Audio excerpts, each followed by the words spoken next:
Hi guys, this video is a return to networking. This is UDP in C#. So the first 10-15 minutes is setting up a very basic UDP client. So if that's all you need, you just need to watch the first 15 minutes of this video and then you're done. If you want to continue, I show how I'm going to build an architecture for a UDP game, a game that will utilize messages sent using UDP from the client to the server and back. And I'm going to lay the foundations for this just now. My initial idea for this video is to set up like a basic chat server. That's gone by the wayside because I wanted to get all the command stuff done. So rather than doing things that I was going to throw away, I just plowed through and just created the sort of base layers for it. Anyway, it's all explained hopefully in the next couple of minutes. I show a diagram anyway and sort of talk my way through it. So let's get started now. So this diagram here, this is what we're going to be building in this video. And this is going to be the basis of our UDP connection. And this is going to be part of a multiplayer game that I'm going to be working on, but I want to split it into different videos for the usual reasons, bite-sized chunks and all that kind of stuff. And also to have them as discrete modules. So this here will work outside the game, but it's essential for the game to actually function. So yeah, this is the kind of groundwork. I've got a script here as well. And basically everything that happens inside the client or everything that the user does inside the game will be UDP to the actual server. And what that means is that the client itself doesn't actually perform any actions. It tells the server, and then the server will tell the client what happened. And this is, try and think of it as, again, the whole idea of a client server is it's a single software application. It just so happens that some of the code is running on another CPU, which could be millions of miles away, or it could be on the machine that you're working on.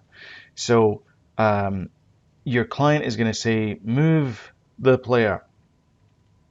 The server is then going to update the position of the player and then send that to every other connected client. I'm not going to get into too much about how we're going to do the movements just now, but essentially that will then get communicated back to this client to make sure that it's in sync with what the server thinks is. The server is the absolute authority when it comes to what happens in the game. All the state, everything happens on the server side. Now you notice that down the bottom here I have this thing here called the game, which is this big block down here. This big block down here contains all the commands that are required for both the client and the server, because the game itself can either be a client, in other words it can be talking to a server, or it can be the one hosting the actual game. So that's where the commonality is, and we'll start seeing commonality between the UDP client and the UDP listener when we get into it. We also have these commands as well. So command execution is, well, let's start here. So let's say the player moves the character. So that is a move command. So the move command gets sent to the command serializer, and then the command serializer then sends that message through the client. Now, we've done serialization before, and I'll link these somewhere. But we've done serialization before. So the commands then get sent across to the UDP listener. The UDP listener then receives them. It then figures out what the command is. If it doesn't recognize the command, it just drops it. We don't bother processing it. There's no point in sending it back going, oh, I didn't know what that command was. We just forget about it. UDP is all about fire and forget. So we're going to do fire and forget. Once it finds out what the command is, it's then going to execute that command. And the commands are all provided by the game. So the connection manager, this thing that manages all the UDP connections from all the different clients, it doesn't know what commands are going to execute. It doesn't know what the messages are. It doesn't know anything. It just knows that it comes in here, it gets a command from the game, and it runs that command. And we'll do all of this in this video, just to show you where we're going to go with it. So this first part is just going to be a simple chat server in UDP. And we've done chat servers before using TCP. This one's going to be in UDP, but again, we're going to build on this and create a multiplayer game to go with it. So that being said, let's crack on with the actual code. I think I've explained everything. Anyway, we'll come back to this diagram during the code, and yeah. But right now I'm going to go and create a 2D project in Unity. So I'm just creating a 2D game, and it's going to be called UDP Multiplayer Game, and that's it. That's all we need to do. Click on Create, and it will go and create it for us. All right, so let's create a new folder. We'll call it Scripts, and inside Scripts, we're going to call this one Networking, and then we're going to create a base class. So it's going to be called UDP base, and double click this, and then that'll start Visual Studio. Okay, so UDP base is not going to be a mono behavior. It is just going to be a straight up class.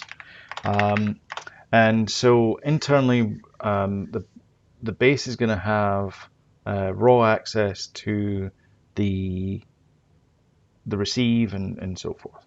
So and also to send data as well. So I need to know the port, and I need to know, I don't need to know the endpoint, I just need to know the port.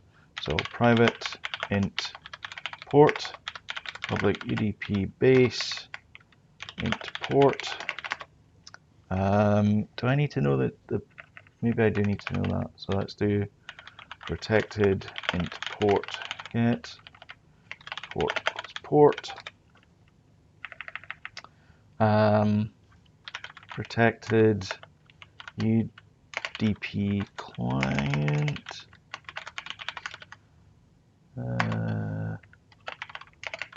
client get,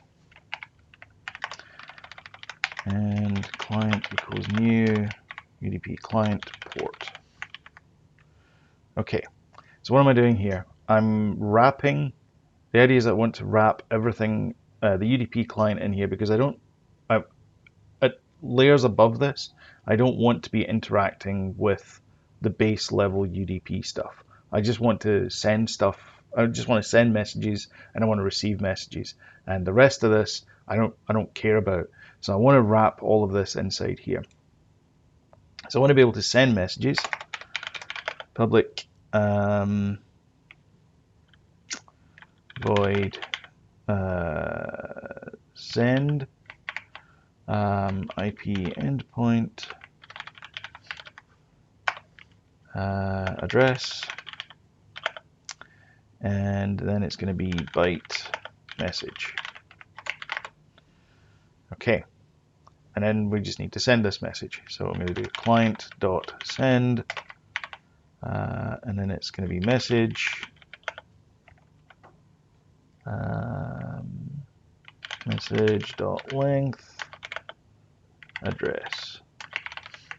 So I'm going to send that out to something. And again, there's no guarantee of it receiving. There's no. Let's change that to remote address.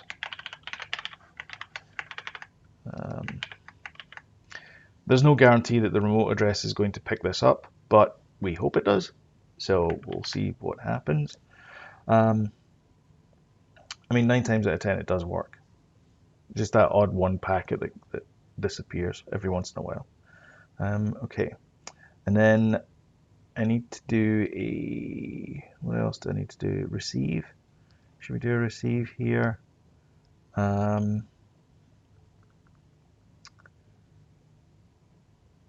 Yeah, let's do a message received. I want to do this as a callback. I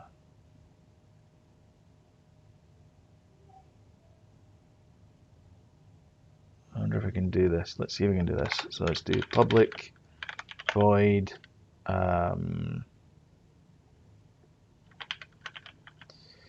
receive.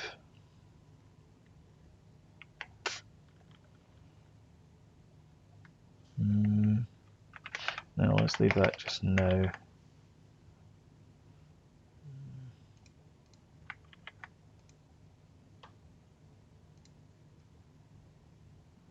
I suppose I could do receive just now.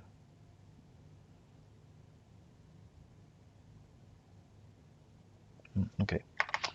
Public void receive, or let's do listen. And listen,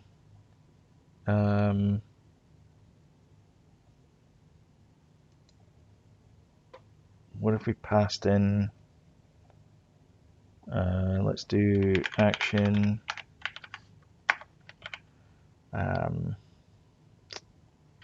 IP endpoint, byte,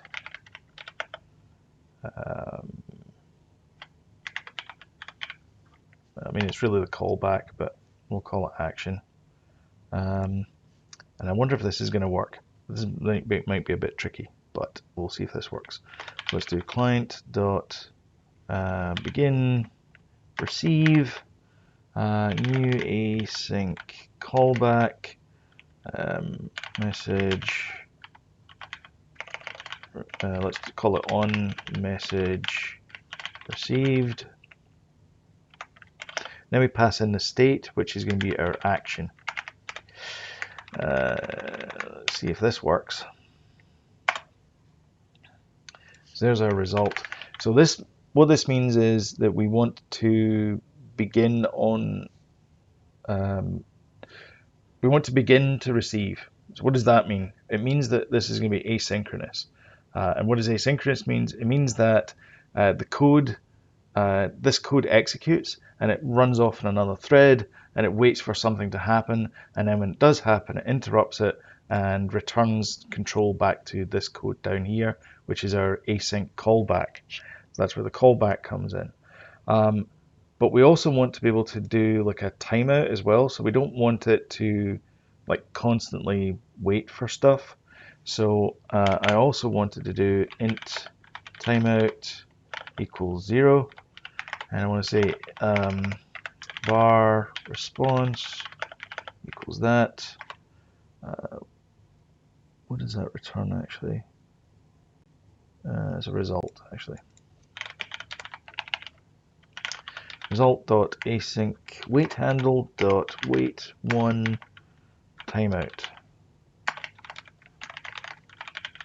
But we only want to do that if timeout is greater than 0. Oops.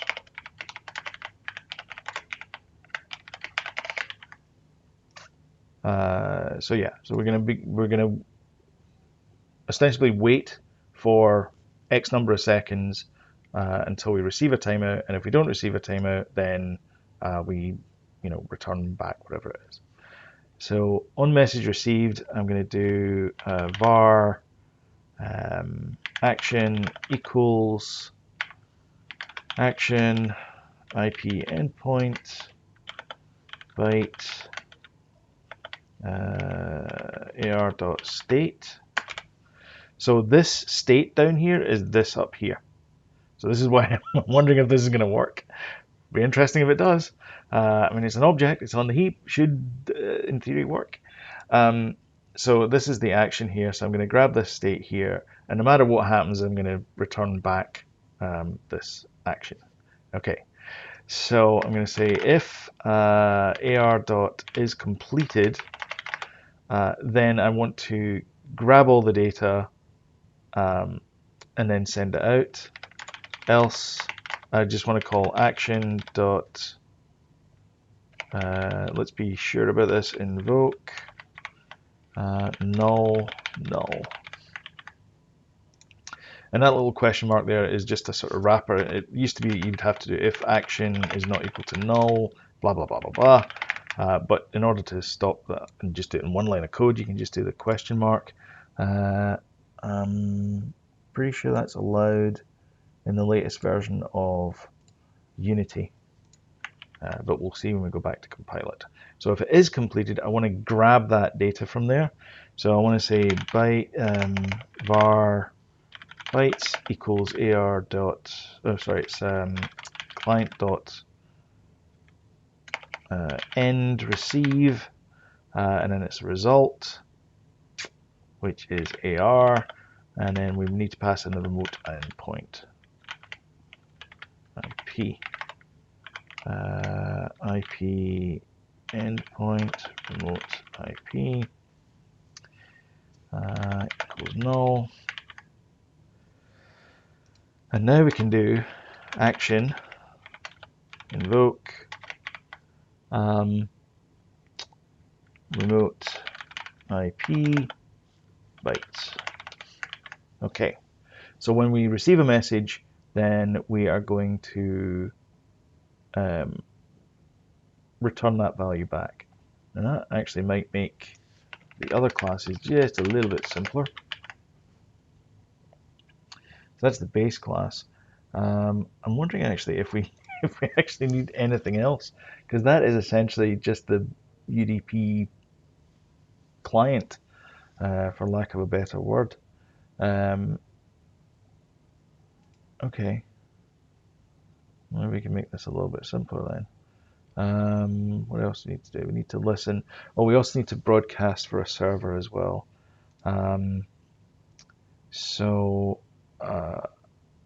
Well, that's handled inside there. That send is handled there. So that broadcast is there, and then we want to listen. Okay, so we want to listen there. Okay, I think we're actually done for that class. So let's rename it UDP base to UDP connection.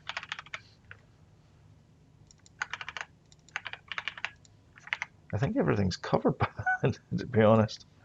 Change that to UDP connection, and then we go back to here. It'll refresh UDP connection. That's the one. So one of these connect as a server, one of these connect as a client. So okay, the client itself, well, that would be in the client manager. So let's do connection manager. So connection manager.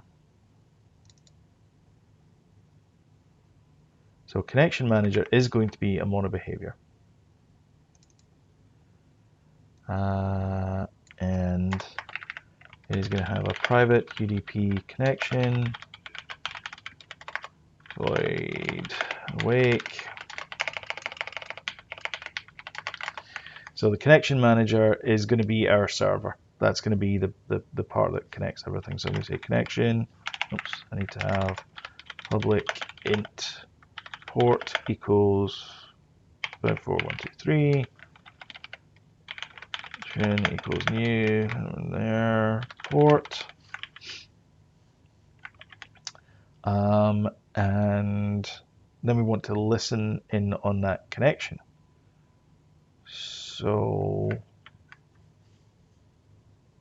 we want to do connection dot listen, and then we want to pass in the action. So the action is going to be command received, and the timeout is going to be let's make it 5 seconds. In fact, let's go to listen and then change that timeout to timeout milliseconds, so we know that it's in milliseconds. And let's generate that method. Command received. Okay. So command received, blah blah blah blah blah, and then at the end of that we want to do connection dot listen command received timeout 5000. This must be the last line. Let's put that there so that we know that that's the last line. And then we can do debug.log. Well, let's change this to endpoint or remote data encoding .ascii get string data. Okay. And then we need a UDP client as well, because we need to be able to send something to it. Hopefully this is making sense. I'm not going too fast. So this is our base class, our connection. And then our game server, the bit that will handle all the multiple connections, it's going to create an instance of the UDP listener, this connection client thing class. It is then going to listen with a timeout of 5 seconds, and when it receives a command, so something comes across the airwaves, it's going to debug that, log that command out, and it is going to send that out to there. So now I need to create one called game. Let's call it connection client. Connection client. And connection client, and it's going to be almost the same as this. We're going to grab that there, and I'm going to change that to 5.4. Void awake. UDP connection. Oh, sorry. Connection equals new port. So this is the local port for the client. So the local port for the client is 54124 instead of 54123, because you can't have two ports used for the same thing. Well, for the most part, you can't have that. And that's all I'm going to have there. And then this one is going to be public void send string message. I don't have that there, but I need to know the server I'm sending it to. So luckily there is a broadcast, so I can broadcast this across the network and it will just pick it up. So I also need to send that in UDP connection, send remote. I think I specify the address and the port there. Okay. And then I need to do public int server port equals 554.123, and let's call this local port. Okay, local port, that one there. That would be the wrong one, darn it.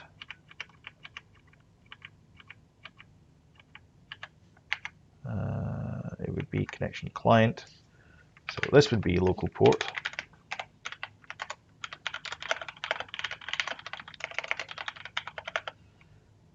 (54123)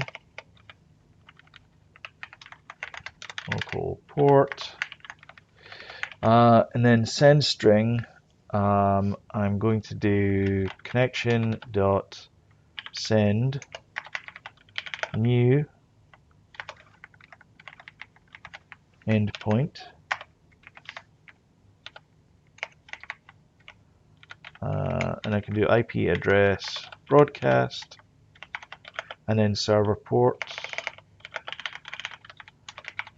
and then the message is the byte.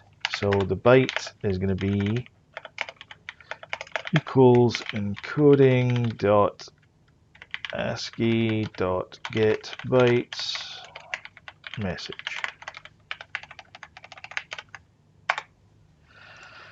And then we put that in there.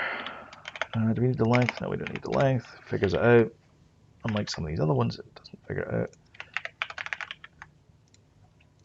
out. Send string, and so that's going to broadcast it, and then this one here is just going to pick up on that broadcast, and then just debug log it out. So to fix all this up, I'm going to create an object here, create empty, and I'm going to call it debug, and I'm going to add the client, and I'm going to add the manager as well. So we have our manager, and then I need to add a button,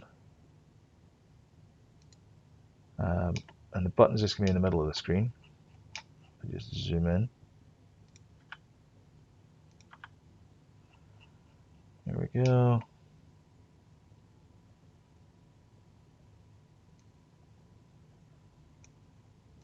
There you go, that button there. And then I'm going to set this to be the debug, and then the object is going to be the connection client, and it's going to be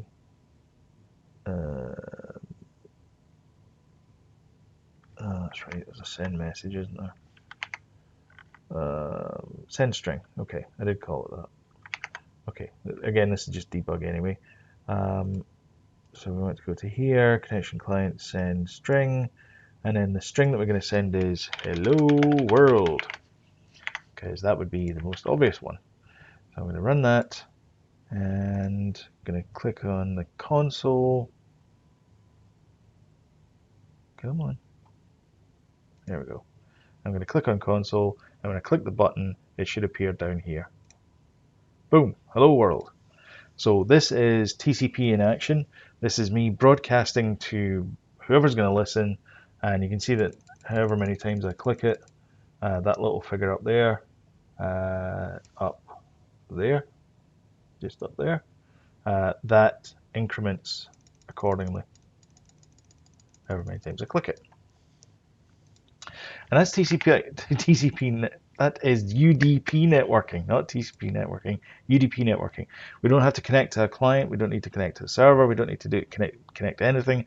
We just send across the network and it gets picked up. Now, okay, ideally we don't want to broadcast that message. What we do want to do is we want to see how many people are connected at any one time. We want to log commands, all that kind of stuff. And that's what we're going to do in the next part, which is coming up now. So I've updated this diagram just a little bit because I've added this connection client over here. So, so what we have just now is we have our UDP client and our UDP listener, which is effectively the same class, which is UDP connection. That's all it is. It is just a send, a listen, and that's it. And they can talk to each other. Now what we want to do is we want to extend this connection manager to understand what's happening inside our command execution, or sorry, inside, we want to be able to send a message there. So the first thing we want to do is we want to send a hello message, and then that allows us to have that connection. That connection is just, it's going to be superficial. It's not going to be like a proper TCP connection. It's just so that we know how many clients are connected, and that's all. So that's what we're going to do just now. Okay, so we go back to here. No, back to here. So now we go back to the project, and we can go. I was right the first time. Let's go in here. So for the connection manager, I want to link the endpoint with the player so that we can talk to them. So I want to have a network connection class, or connected client.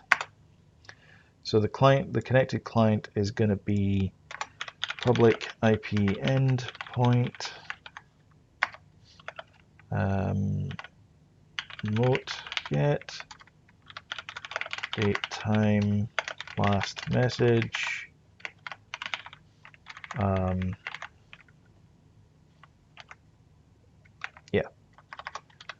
public connected client.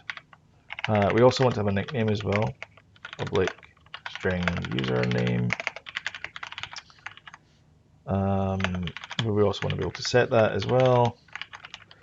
IP end endpoint remote equals remote, and last message equals date time now, and username equals remote dot toString. I think that should probably give us what we need. Okay. And then inside our connection manager, what we're going to do is we're going to have a private dictionary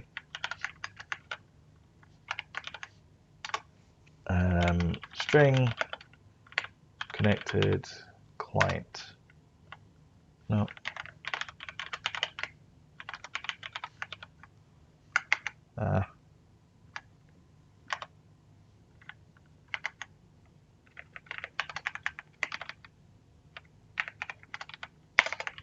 Okay, and then we don't need that there.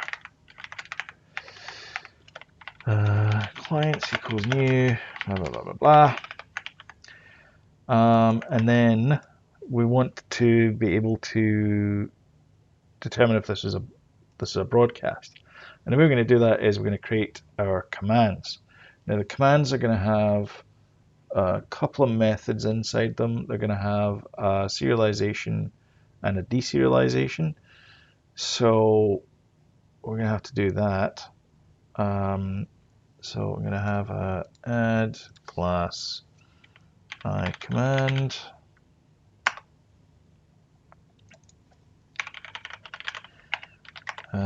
Void, actually it's going to be iCommand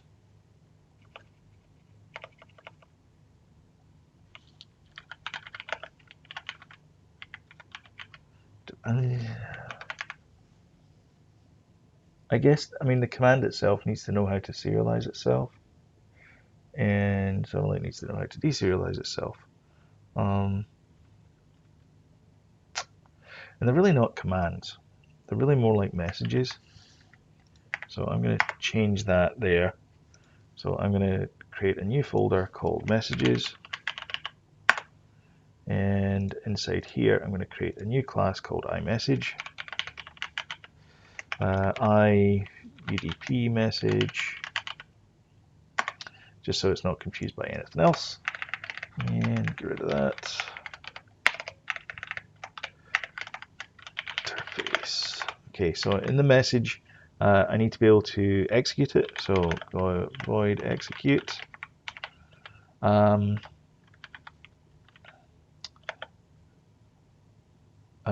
We need to have a deserialize as well, or it's going to be populate, I guess.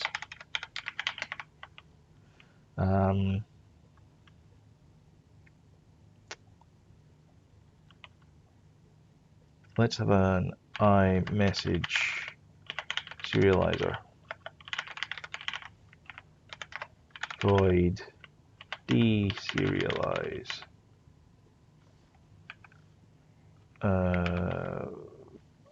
Byte.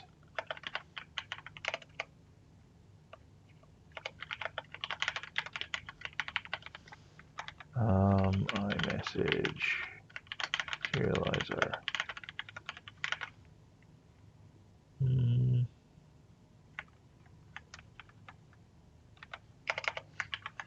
And then our iMessage serializer is going to be an instance. Is going to be an interface itself.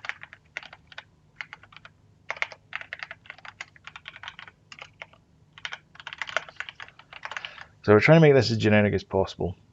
So hopefully I'm not losing you here. So we have our IDP message. So our IDP message is the thing that will get executed. So we have our execution over here. We have our populate, and then we have our serialize. And I think that's everything.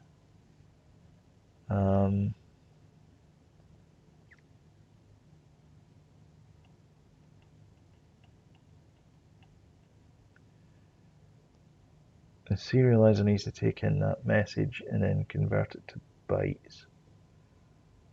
So that message serializer has to have void I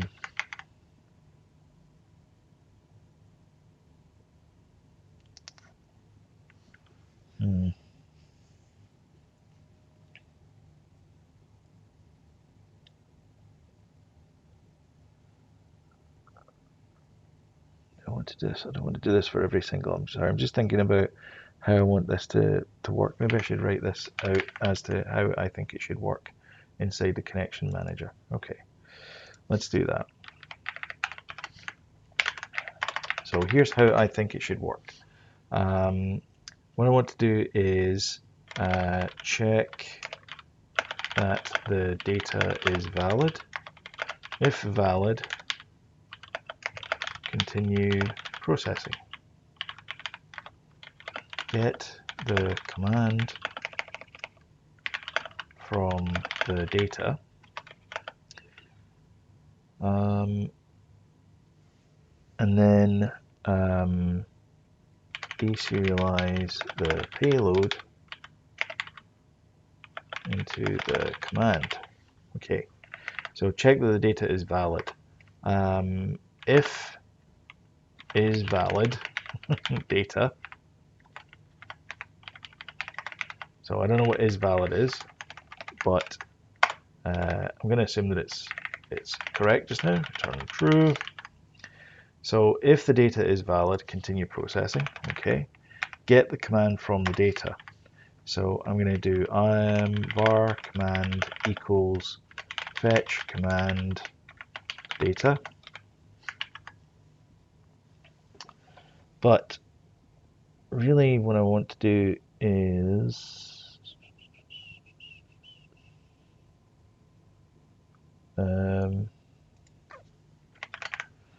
I want to have a private, let's just call it message serializer.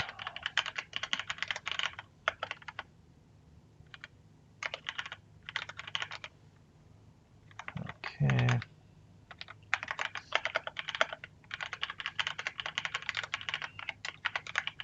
Okay, and I'm going to create another one here called message serializer.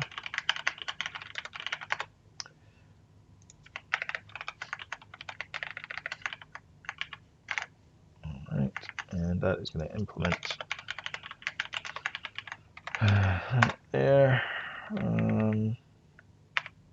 don't have anything there yet. Okay. Get the command from the data. So what I want to do is I want to get the sort of raw information from it. So the raw information is going to be the command, the payload. That's what it's going to be. And so var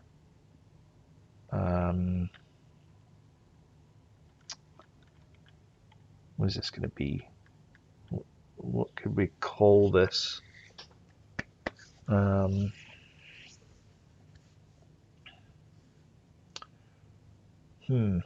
Stuck now.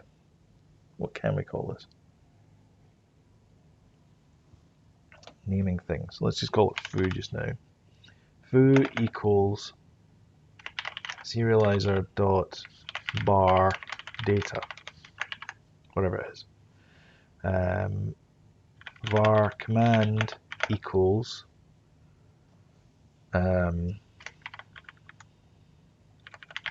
commands foo dot command. Var payload equals foo dot payload.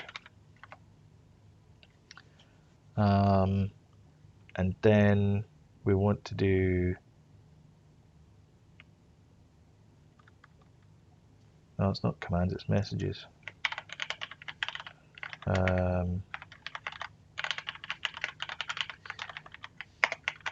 Create message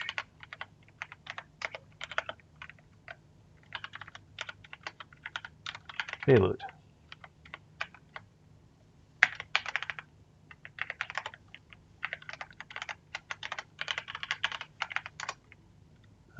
To do, what about messages? Okay, so we don't know what's going to happen with messages, but we'll figure something out in a second there. Okay, so serializer bar. So we're going to have to get that information out there. So let's call that parse. So let's call that parse. And parse is going to return a command payload tuple. That's a terrible name. Command and payload. Let's call it that. Command payload. Add class command payload.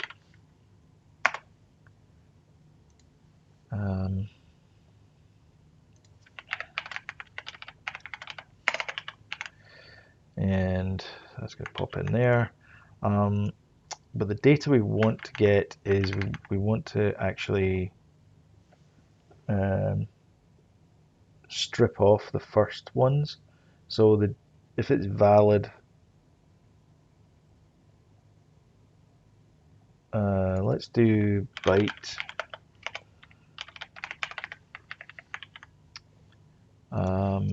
So if data dot length is less than 3, return null.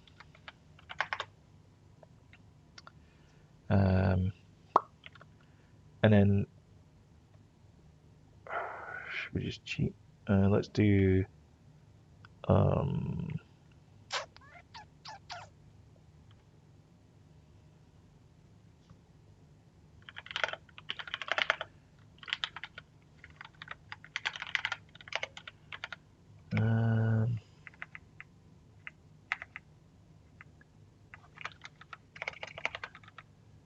copy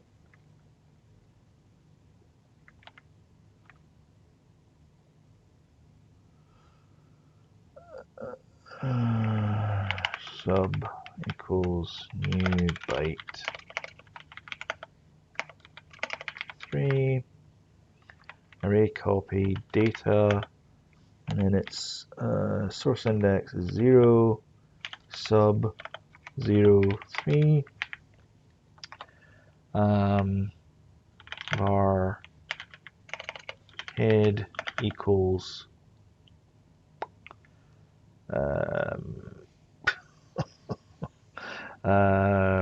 encoding dot ASCII dot get string sub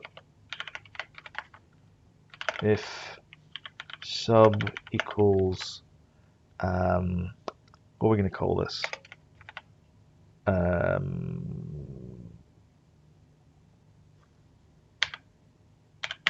Let's call it CHS for Codehus server. So if sub equals that, oh no, it's head, that's why. If head equals that, what we want to do is we want to do var split equals new byte data dot length minus 3 array dot copy data destination is split. No, it's not that one. It is data comma 3 comma 0 comma data dot length minus 3. Okay, return split. Return null. Okay, so if it is valid, it's got a header of CHS. So we need to make sure that all our messages have CHS tacked onto them, and we really should put that inside our serializer. In fact, let's just do that. So let's go into message serializer, and what does this want? Oh yeah, parse.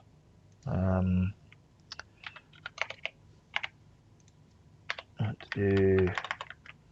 Byte is valid. Byte data. Public byte is valid. Byte data. And that's going to run there, and I'm going to put that as private static read-only header verification equals CHS.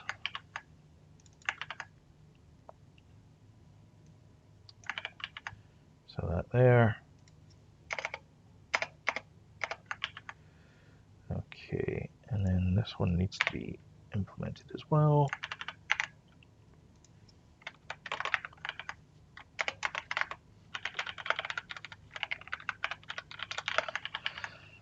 Okay, so that's that there. Oh, darn it. Message serializer.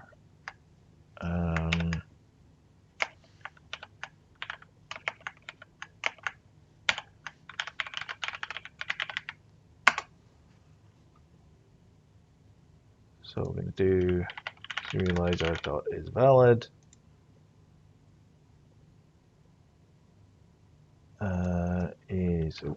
That's got to be var parsed or payload data equals that.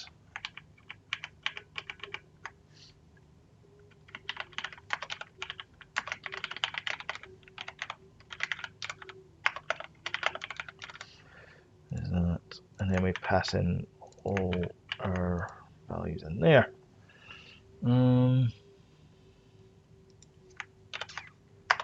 Do that as well.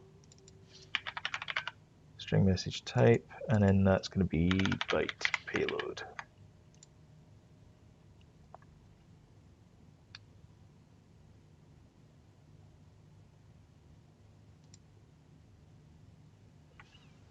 Why doesn't it have that?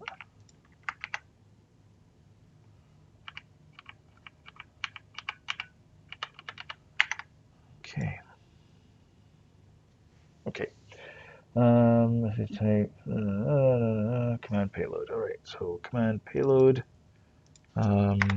public string message type, get public byte payload. Command payload, byte payload.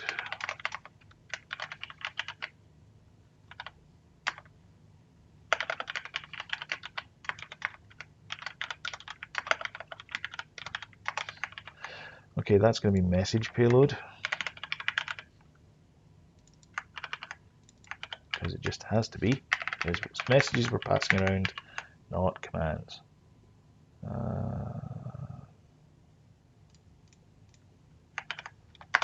Change that to message payload, and then connection manager needs to have message payload as well. Okay, it's going to bring that back.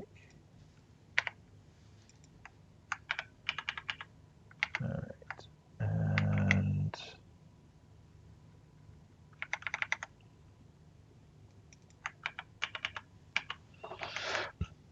okay, payload.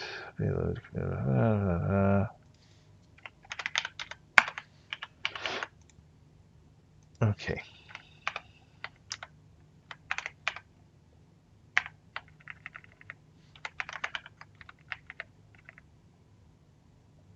Alright, I think that's everything there. Let me get rid of that because we've already done that bit there. Okay, so all of this needs to get put inside our serializer, and then we need to get that message back out because that's just too messy. So let's do a var message equals serializer dot parse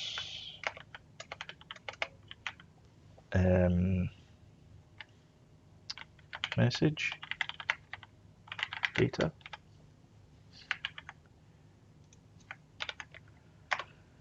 Rewrite that, and that is going to be message payload. No, it's not. It's going to be UDP message. That is what that's going to be. Okay, and then inside our serializer, message serializer, we're going to have a public UDP message, parse message, byte data, and we're going to have all of that. So we just need that there, parse, and then we need to figure out how to create them. Let's call that factory. So that would be factory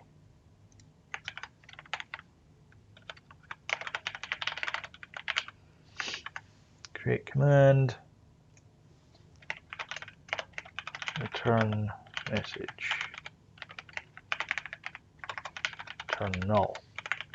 So if we don't have it, let's get rid of this as well. Add class command factory.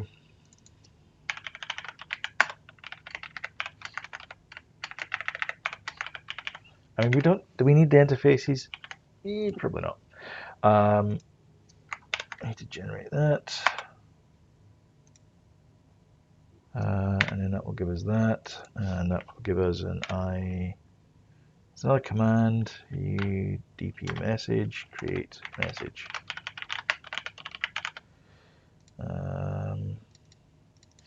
iMessage factory. Keep calling it a command, and it's not a command, it is a message.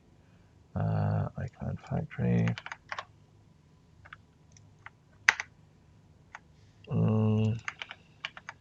Factory. Create message. Okay.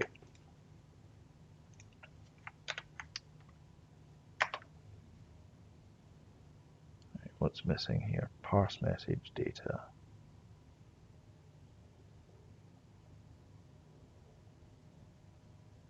Right, okay.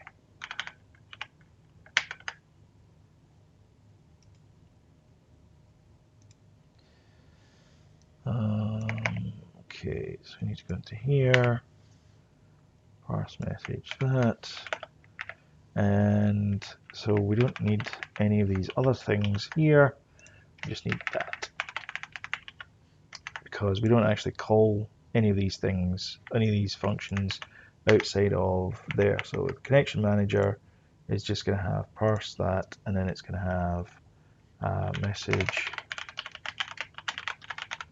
message factory.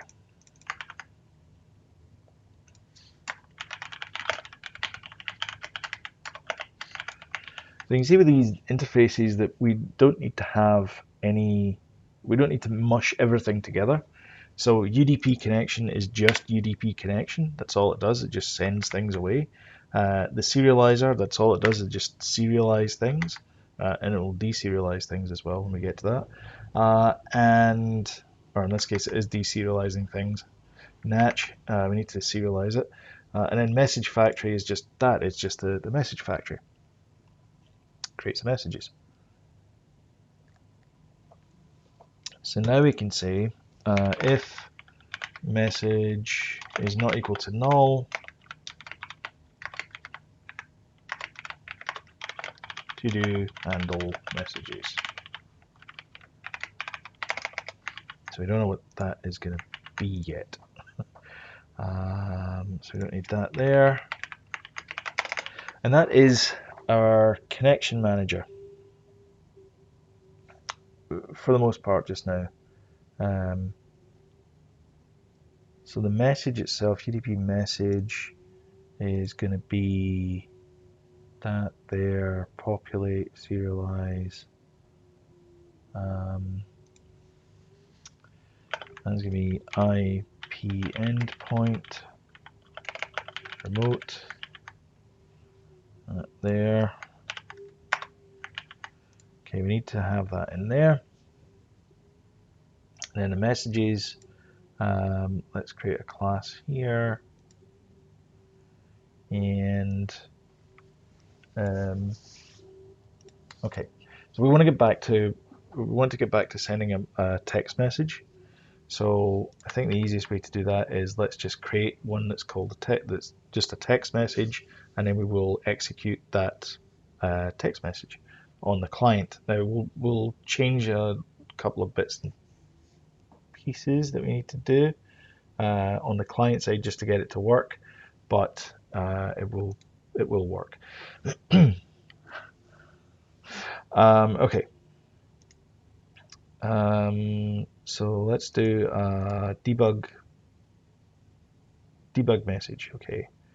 So I want to create a class called message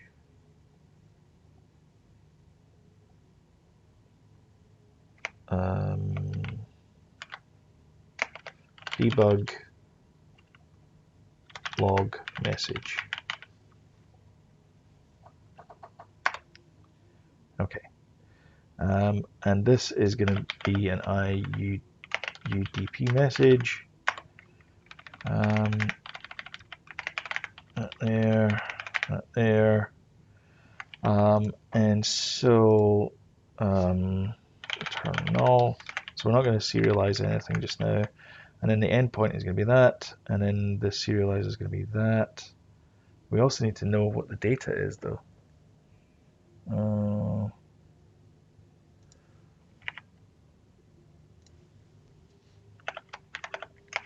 Byte payload.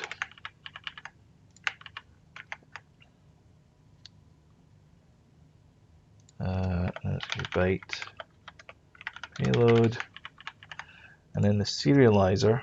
That is going to be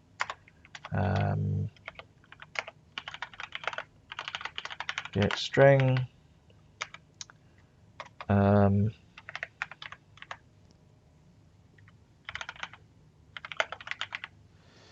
But I want to update. I want to also keep reading that.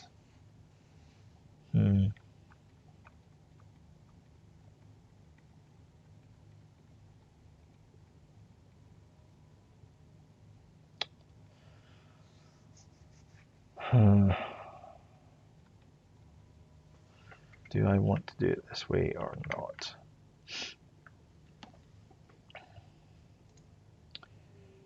So I want to populate it from this payload. And so on the client side, where are we? UDP connection client. Okay. So instead of sending that string there, just as that, I'm going to do var using memory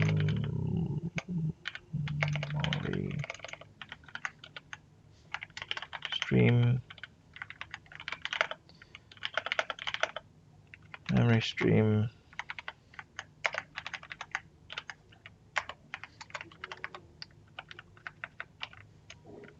using binary writer new binary writer memory stream write. Actually, the serializer needs to. It's going to be write string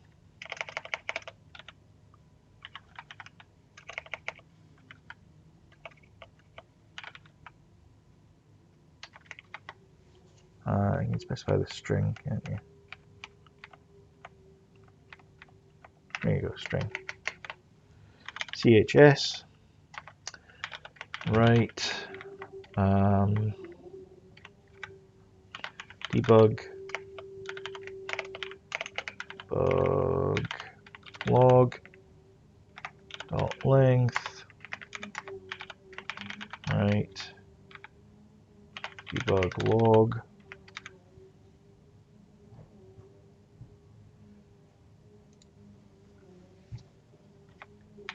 Right.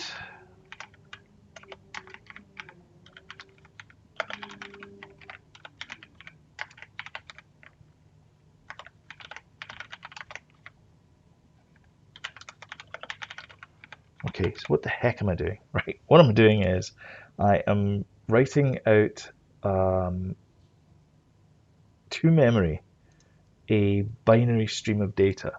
And that binary stream of data is going to consist of this header here. The next one is going to be the length of the next part of the message, which is always going to be the sorry about that, which is always going to be the command. So the name of the command. The name of the command is just going to be debug log, and then we'll add message at the end of it. So we don't have to keep on doing message everywhere. So it's going to be debug log command, and then the next part of that is just going to be whatever string we want to put out. Now we have to put in length because we have to know how long each string is going to be, so that's why we write out those things there. So once we've done all that, we're going to do var byte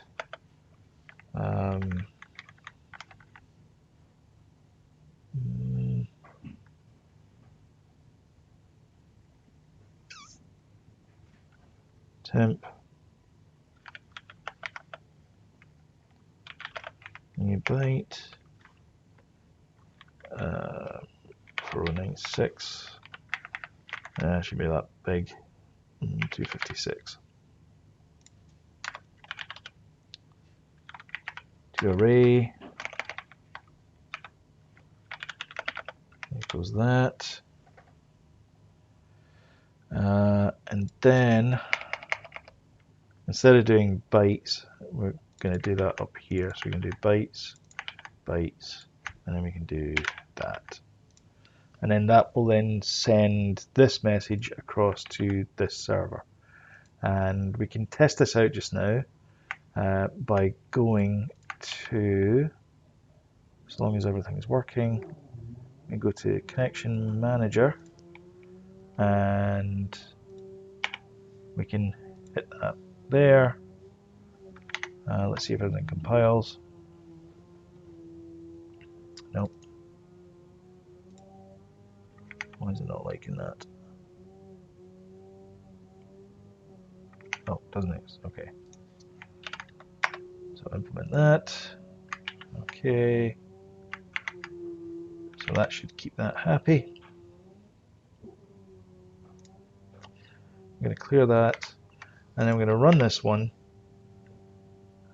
so that it attaches the debugger. And then once that debugger has been attached, I'm going to go into here and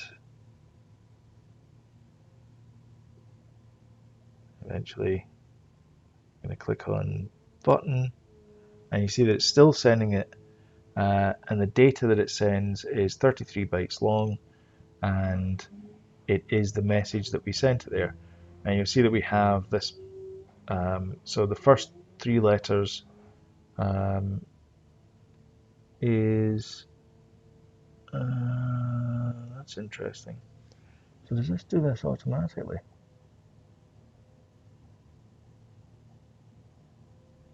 Oh,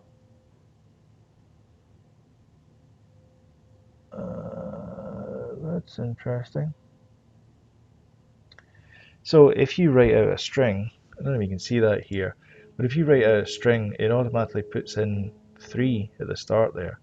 So I don't want it to do that. I want it to be our format. So I wanted to write out the bytes themselves. So I'm going to do encoding.ascii.get bytes. I'm going to do that, and that will prevent that from happening.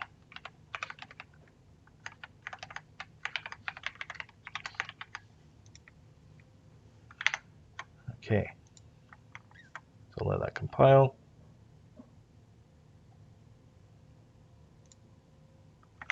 And I'll run this.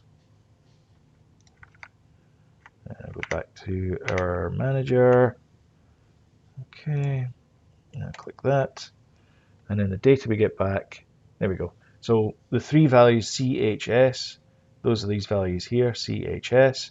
And then there is 8 for the debug log. And then there is another 11 characters for the actual message, which is hello space world, which is exactly 11 characters. So that is good.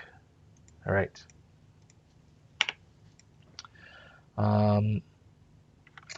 Now, how do we get that to execute? Well, let's go to debug log command. So we have our payload here, and the serializer.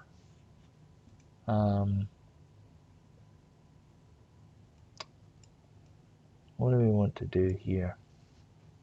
I think maybe what we want to do is we want to do byte get string ref string value. Okay. And I'm going to go into here.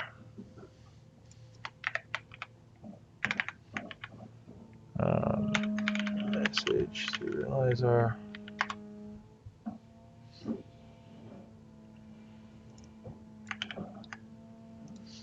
Okay.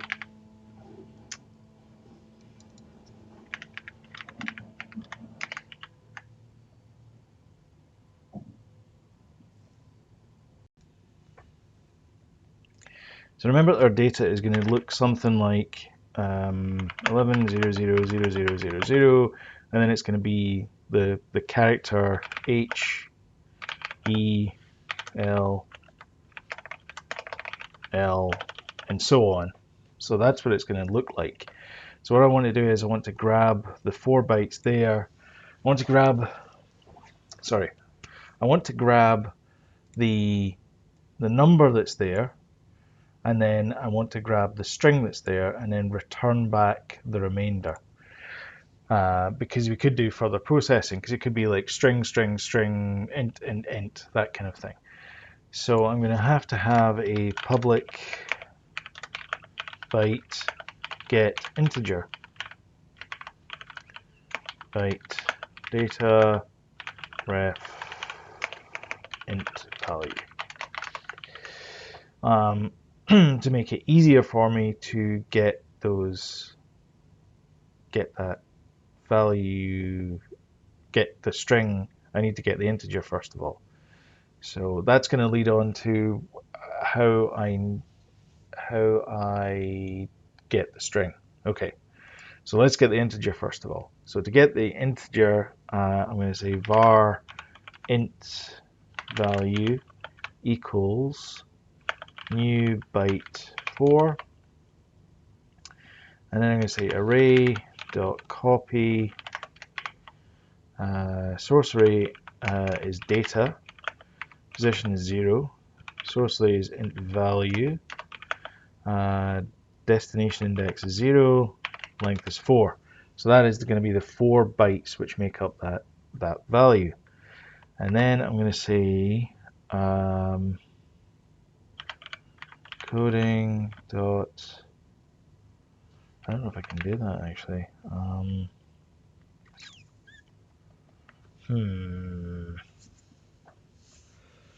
I need to get that from there. Maybe I can make this a little bit easier on myself.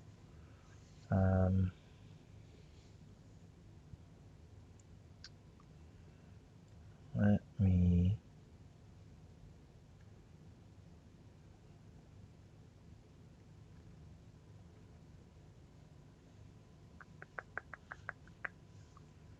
how can I make this easier? Because this is going to get a little bit frustrating after a while. I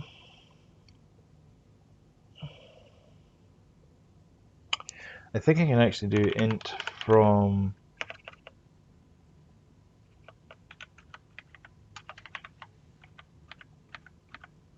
no, can't do that.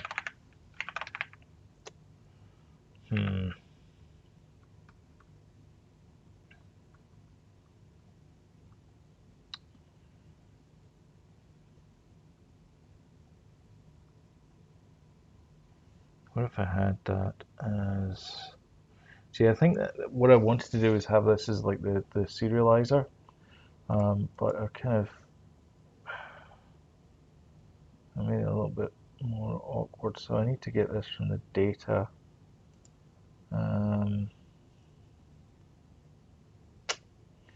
What if I did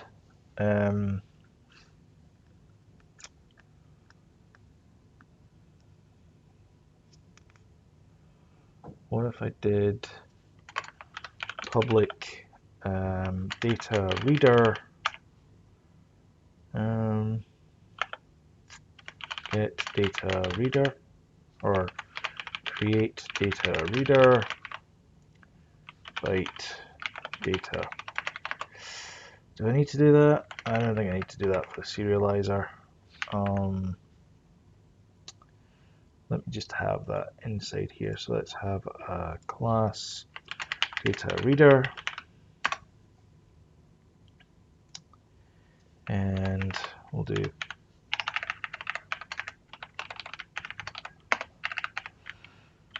public data reader byte data. Yeah, and I'm liking this idea a little bit better because I'm going to paint myself into a corner otherwise. That's going to be private read-only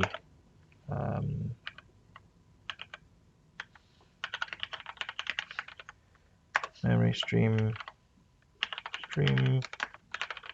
private read-only binary reader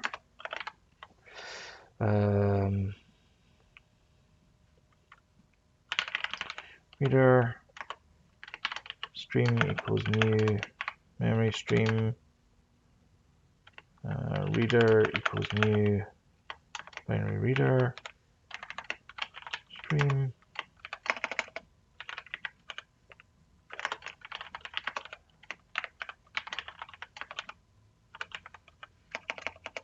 array. No, it's only got 2 array. Can I pass that in there? I can do that. Data. Okay. Public void close, and that's going to be stream.flush reader.flush. No, close reader.dispose stream.close stream dispose. Ugh.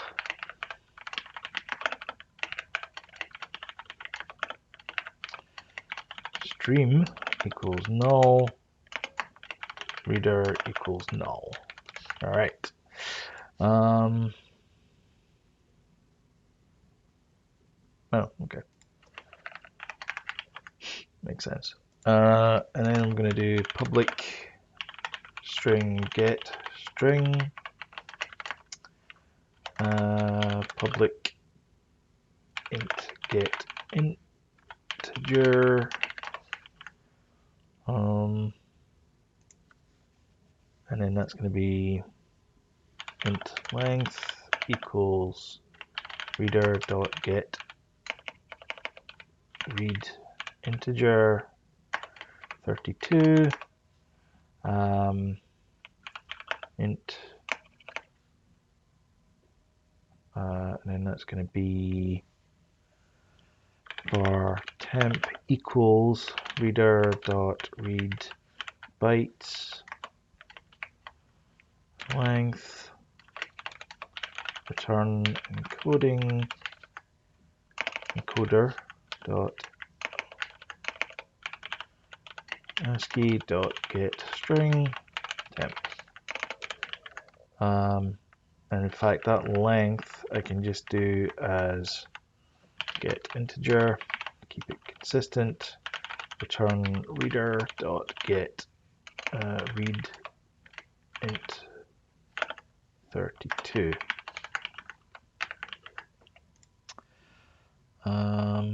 Okay.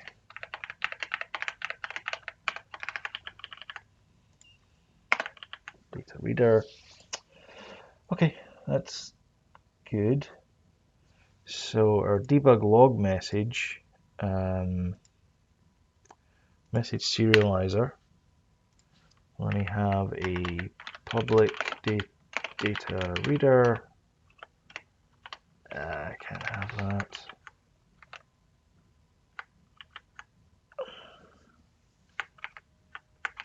Well, let me create one here. So data reader, create reader, byte data. Okay, and in message serializer, we're going to have, instead of these values here, we're going to have a public data reader, create reader, byte data. Return new data reader, data.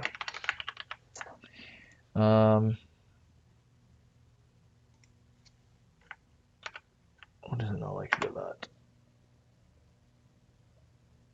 that? Get string. I don't need get string anymore. Boom. Got it. Okay. And then in here, so that's that create data reader, and then inside our debug log message, the populate, I need to do var reader equals reader serializer dot create reader payload, and then I want to say message equals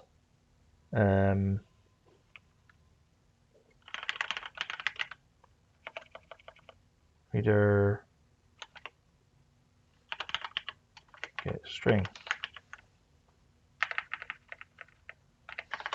private, that's going to be public string message get private set, and that's going to be message, and we don't want to execute because we're sending the message. Execute is more of a command thing, so we can get rid of that, and we don't need that.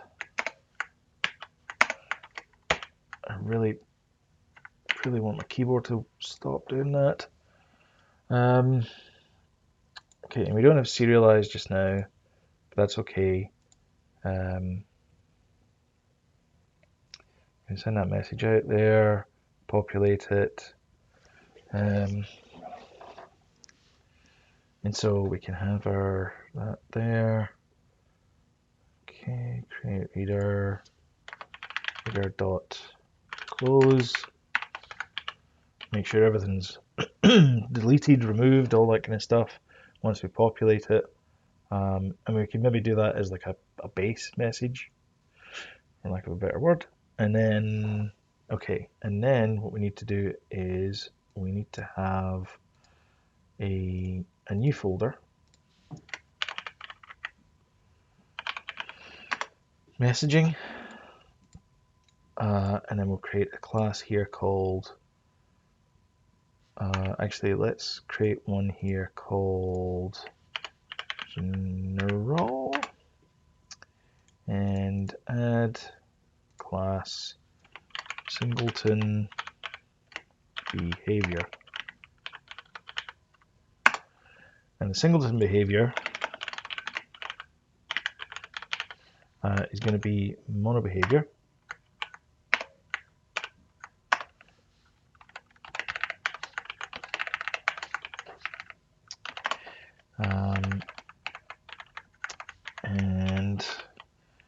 And singleton behavior is going to be a generic of T, where T is mono behavior.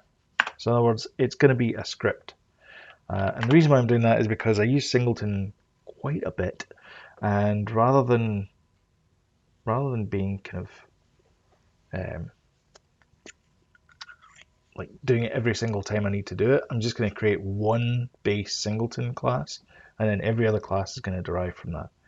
So I'm going to have private static T instance,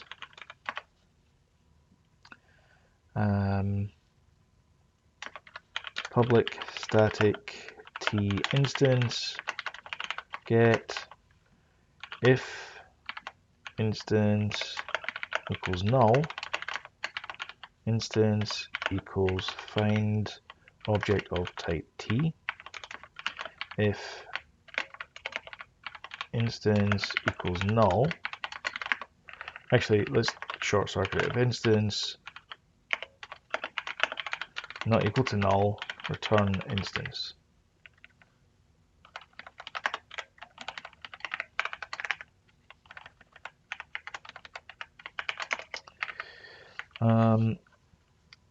Var go equals new game object, and then the new game object is going to be whatever the type of t is plus singleton. Instance equals go dot create add component t, and then we're going to do return instance. Okay, let's check that. So whatever type it is, it's going to be that, and we're going to say if instance is not equal to null, return that instance. Otherwise, we're going to go and try and find it. If we can't find it, so if we can't find it, we're going to create a new object called singleton, and then we are going to add that component to that game object and then return the component to there. And then in messaging, I'm going to create a new class in here called post office, and that is going to implement singleton behavior post office.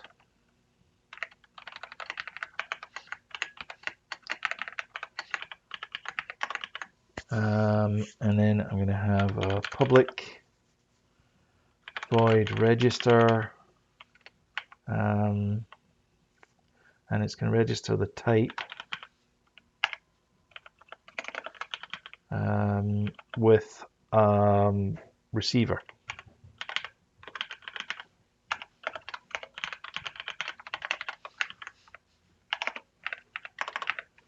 Private dictionary type receiver.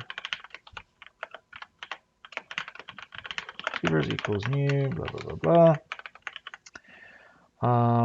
And oh, that's going to be a list as well, because there could be multiple listeners for each one of these. And then what else do we need to do? Okay, we need to register that. So I want to say var list I, it's going to be list I receiver receivers equals null. If receivers dot try get value type out receivers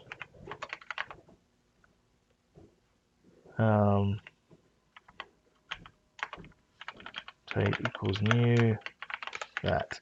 So if we don't have a list of receivers, then we need to add that list of receivers, and then we need to add that new receiver to that list.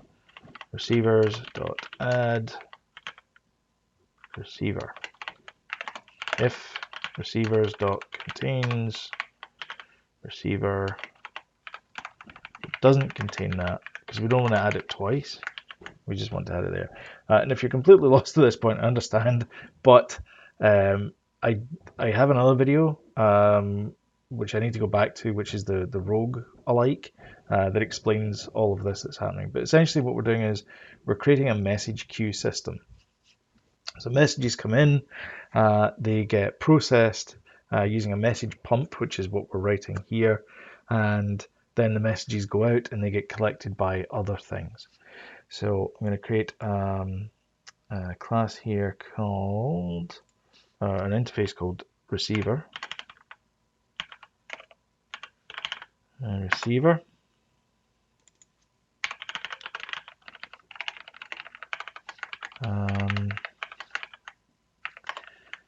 And this is going to take in a message, which I'm just going to make as IDP message just now because reasons. So receive UDP message.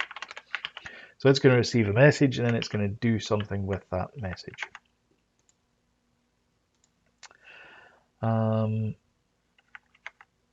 Okay.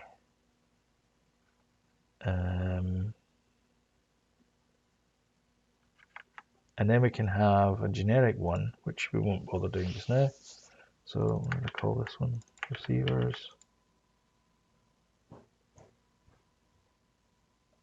Contains. That'll be receivers. They're receivers. Okay. And that's our post office.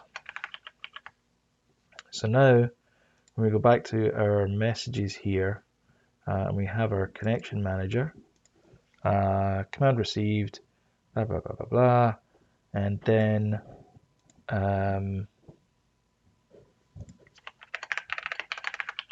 where are we? Handle messages. So at this point, we then want to say post office dot instance dot post message. So how does this work? Welp, let's create our post message here. And what we want to do is we want to var receivers equals null if receivers dot try get value type out receivers. Sorry, if it does get that, that's going to be dot get type.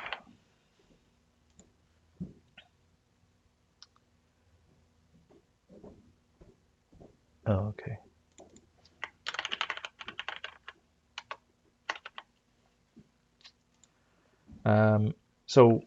okay. So if we have a receiver or more than one receiver for this message type, whatever the type of message is, we're going to go through each one of these receivers and then post that message to them. And so this decouples, this is the whole point of all of this, is that it's going to decouple the messages that get sent around the system. So classes don't need to be smooshed in together. We just send a message, and then if a class is interested in that message, it gets picked up. If it doesn't, we get rid of it. But we don't want to do that inside here. So we actually want to have this inside a list, inside an actual list. So I'm going to take that out of here, change that to public, and then I'm going to have inside the update. So I'm going to do void update.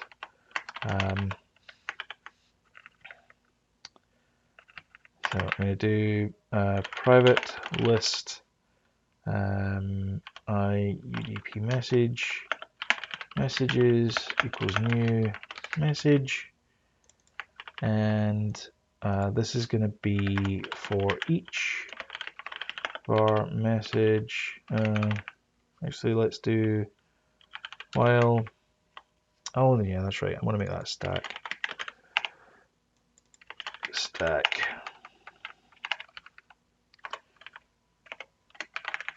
While messages dot count is greater than 0.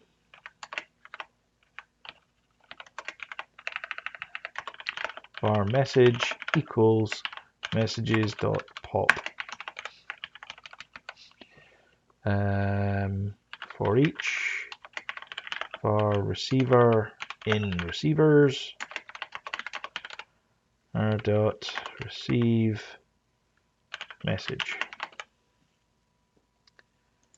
And then down here we're going to do messages dot push message.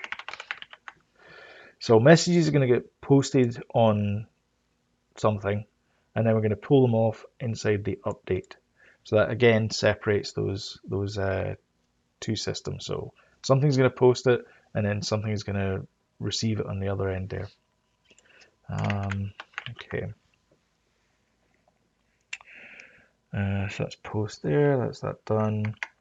Okay, so the last thing we want to do is I'm going to create another folder here called debug, and I'm going to add this here, and then this is just going to be debug message handler,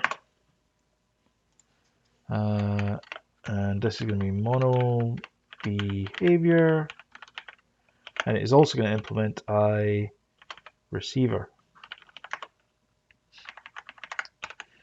So it's using that, and it's implementing that.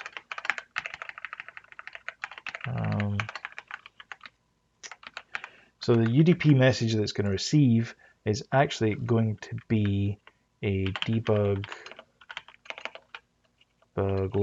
log message, but I can't put that.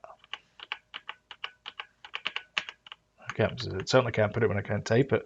So I can't put that, but what I'm going to do is I'm going to do an override for the receiver that is going to take in a type.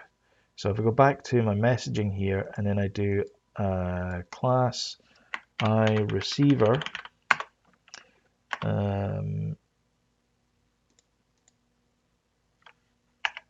let's do it inside the same one here. So let's do interface iReceiver. Can I do the generic one? I think I can do the generic one. Void receive t message where t is iUDP message. So we have our, oh, for the love of, what is going on here? So there we have our two receivers there, and now I can do, instead of that, I can then do debug log message.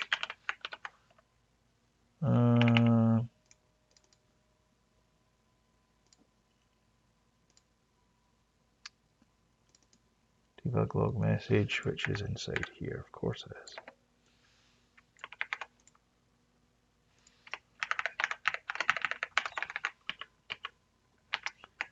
Go back to here, debug log message, and then it says I can't have that, so I need to implement that. And then I can do that. Can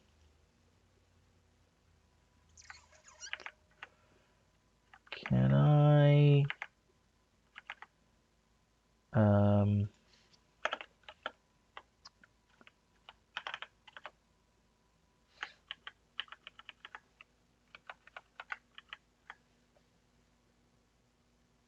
Okay, I think I can do that. And then in here I've got to implement it. I've got to implement this one as well. So now I need to do receive debug message as debug log message. If message is not equal to null, debug.log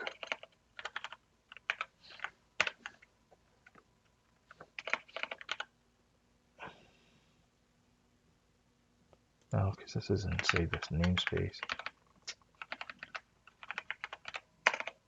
Debug.log message.message.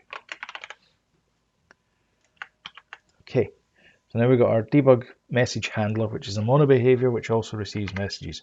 All right, let's see what mess I've made of this. Typed in a lot of code there, and we're at 27 minutes for this video here. Okay, well, no errors, that's good. So I'm going to click on debug, and then I'm going to click on that link there, debug message handler, and what have we missed? I think we haven't missed anything. So post office, I need to register this. So on awake, I'm going to register it. So I'm going to say void awake, post office dot instance dot register. I want to register this, so it's going to be type of debug log message with this.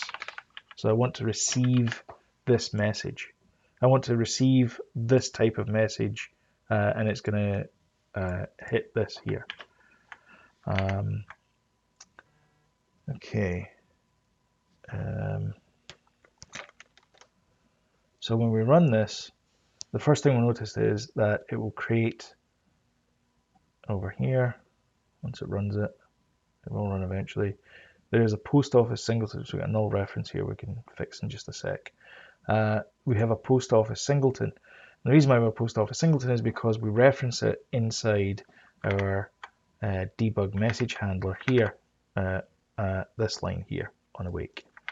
Now it's complaining because it doesn't like receivers, because receivers is null. Okay, so oh right, okay, that's why.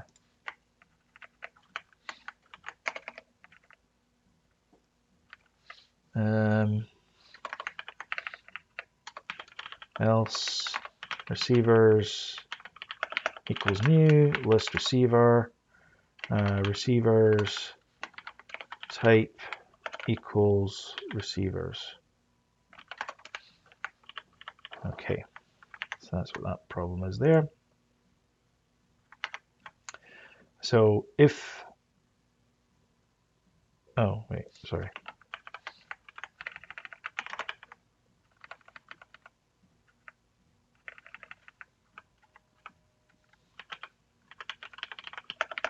Equals that. Let me get that right.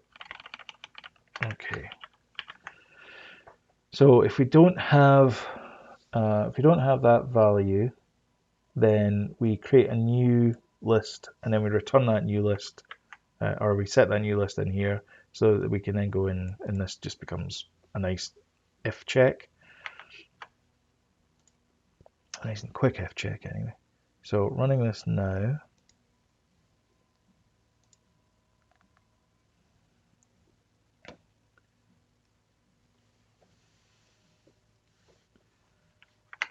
So we go back to here, and then we go to our client connection manager. So we click on button, so it receives the message. No, doesn't like that. Factory is null. What is factory? Message factory. Where is that null?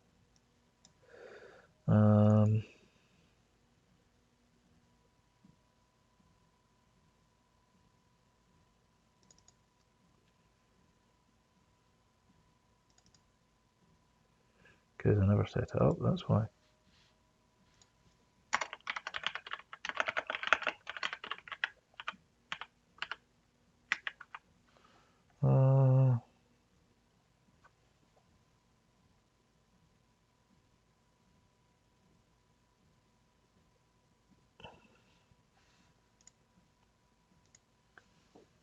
Parse message. Because I haven't set message factory up. Okay, well we need to set message factory then. So that would be in messaging, add class message factory, and oh darn it.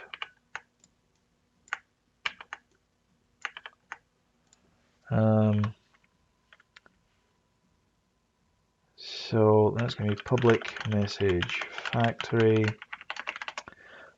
And then what we need to do is we need to do for each var type in get type dot assembly dot get types.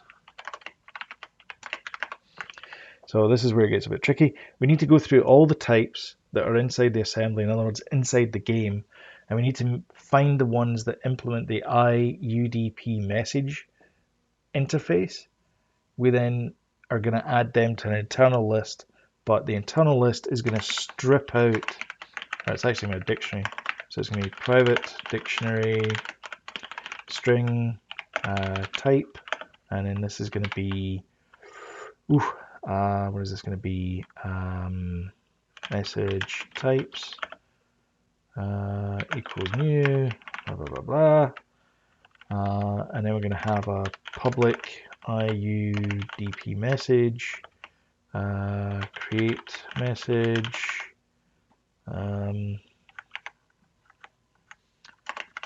return null. I'm not sure what that value is yet, but we'll get to that.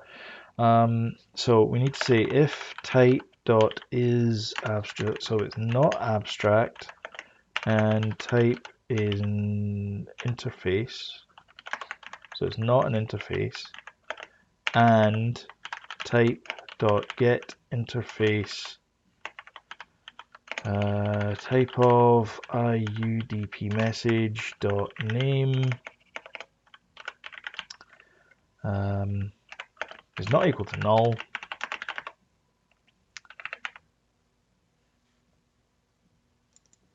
Name.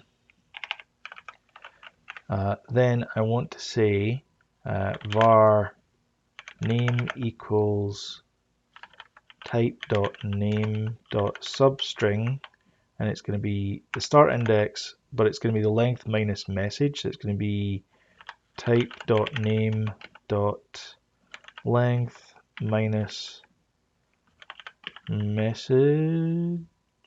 Did I call it message? What did I call it? Message dot length. And then I'm going to say message types name equals type.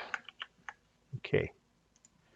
And it's going to be string message name var message.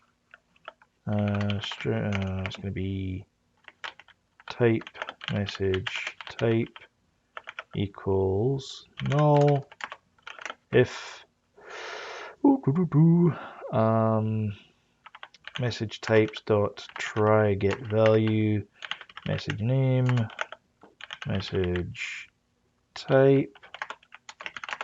We're going to say return UDP message activator dot create instance, and this is all about reflection message type.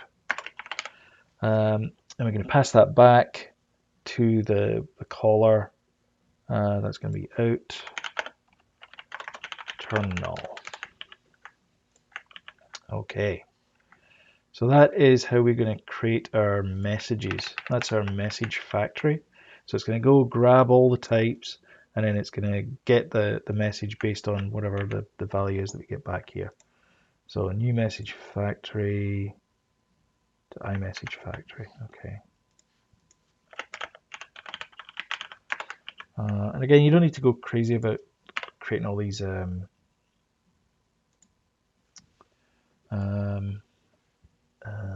okay, payload. Okay, I know why now. So I need to know the serializer as well. So let me instead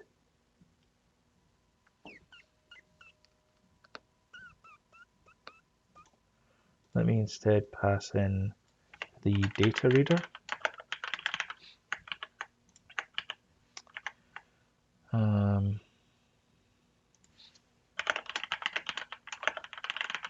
So reader. So now what I need to do is I need to do var command name. Wait. Hold on a minute. Where am I getting this from?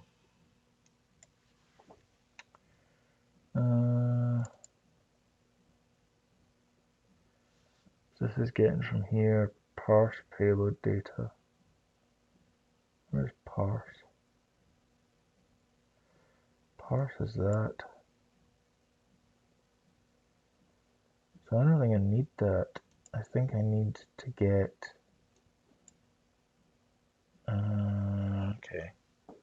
So I don't think I need message payload. What I do need to get is, I need to do data var reader equals new data reader, data.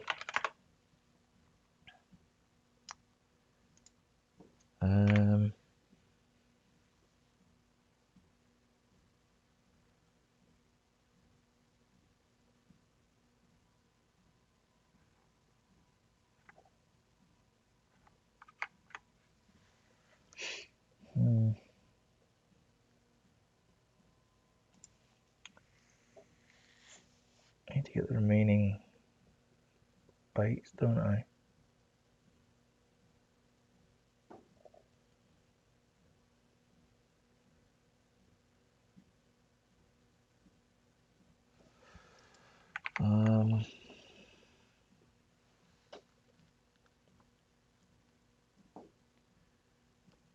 Data. Make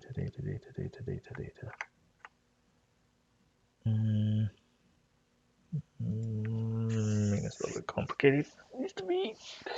Not to worry. Let's try and salvage what we've got. So I want to read that data there. So the data is then going to give me the command, because the first thing after the data, so it is valid. This is a basic thing that we did in here that we're trying to avoid, because I don't want to do this every single time I want to get data. So it's got the command next. So the command is going to be var command equals reader dot get string. So that's going to be the command. That's going to be that.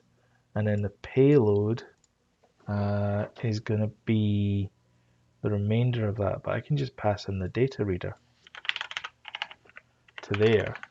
And then that will then parse out the data. So I can then go into create message here. Inside here. And so that is going to be the message type. I think I called it command there.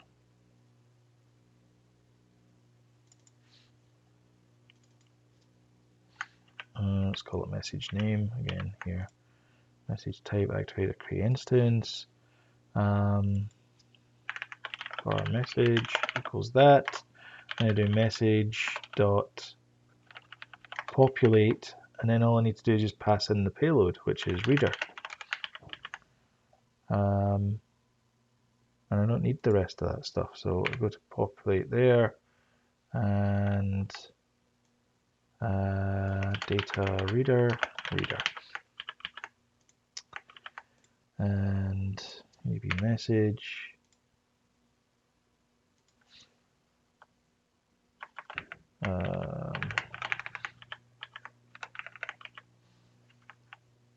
Okay. Populate, and then that's going to be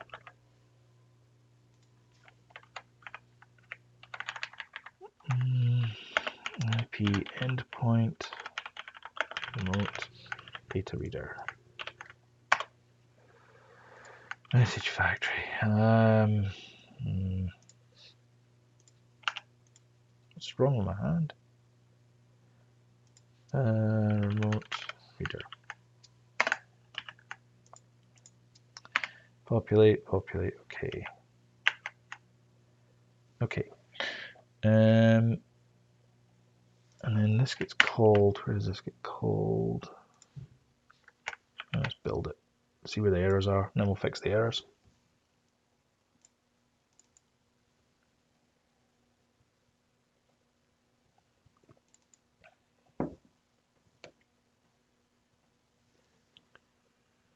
Create message. Okay, we need to fix that one up.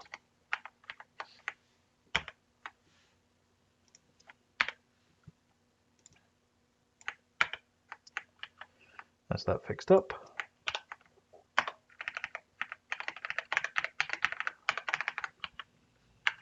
Okay. And then the other one is this one here. There's an all like implement interface, populate. Okay, so we just take that there.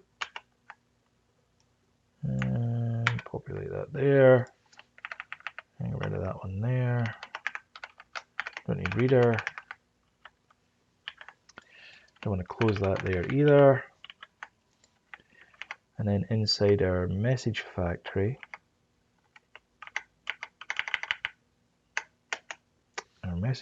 we've got a reader, and then we want to do reader.close. No, we don't want to do that in there either.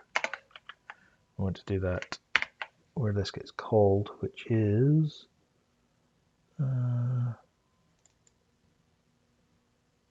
reader return message reader.close. And then that is going to be, if I don't have that.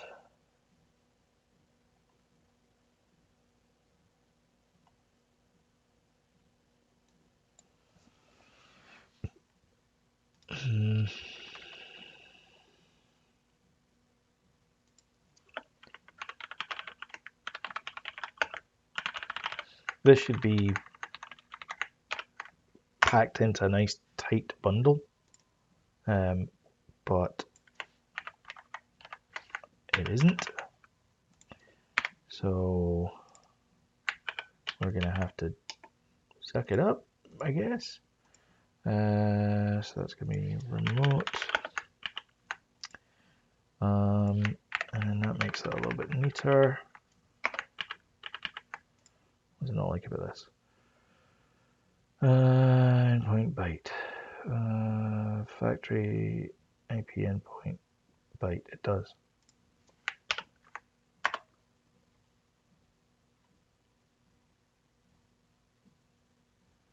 What's the difference?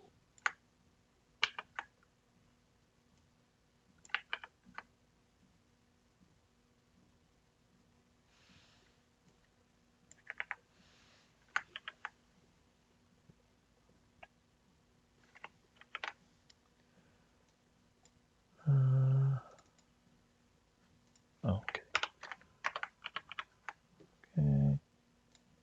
All right. Okay, that's everything. All right. Message factory. What else do we need to do? Message serializer. Connection manager. Okay, so connection manager comes in here, goes to parse message. And then that's going to be remote. Okay, so again, we've done a lot of changes there. Let's stop that there, clear that. And then we'll run this one as well. Once this one runs, okay. So again, we will send a message. Message is in here, data factory 30, and then we're going to parse the message. So is it valid? Yep, it is. So we have a whole bunch of valid data there. So the command, oh, that's not good. Reader.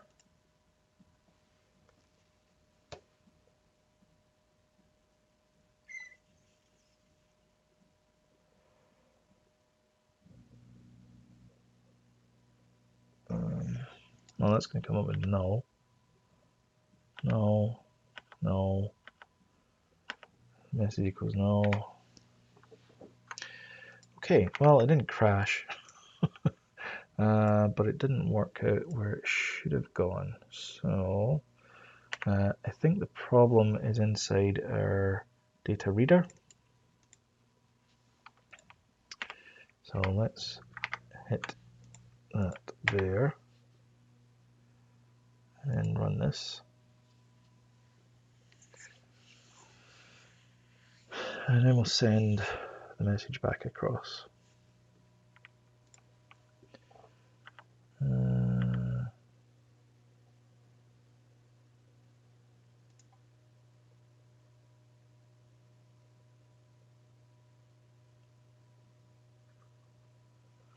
Well, that's not right.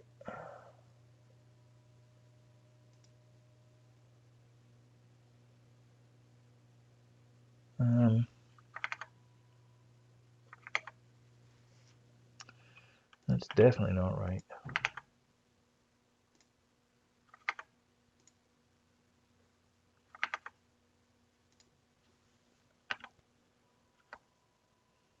Reader, basic stream position is 0.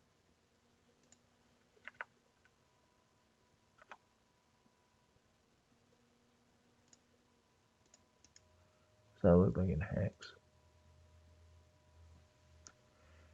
That doesn't look right.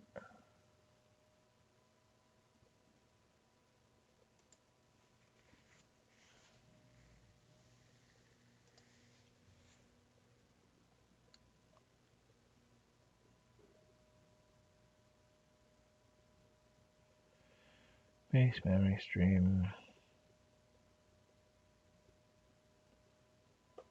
Non-public numbers. Can read, can seek, can write. Passing length, positions 4. Okay, so all of this is right, but it's not picking up the correct value.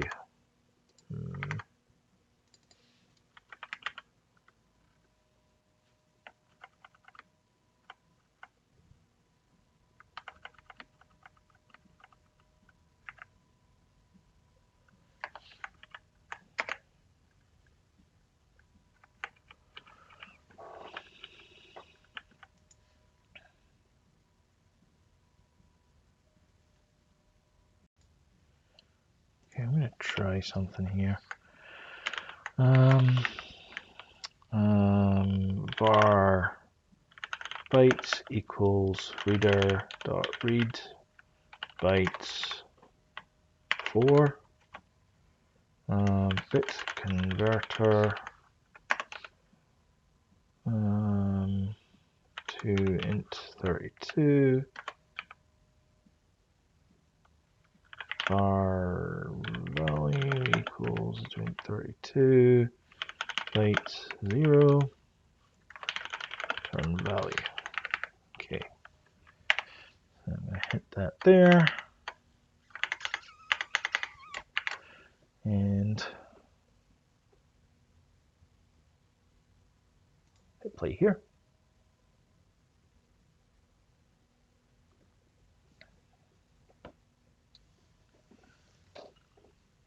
You'd have thought networking would have been the easiest part of this process. Okay, go down to here, so we need that one there anymore. Get integer, bytes. So bytes is wrong. I think the problem is that's the wrong value.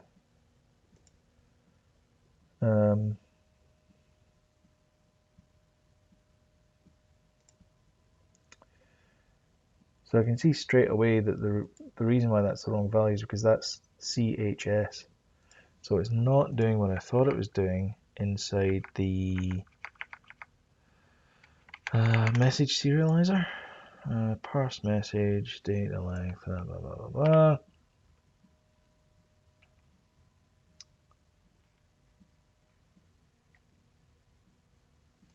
So where's isValid getting called?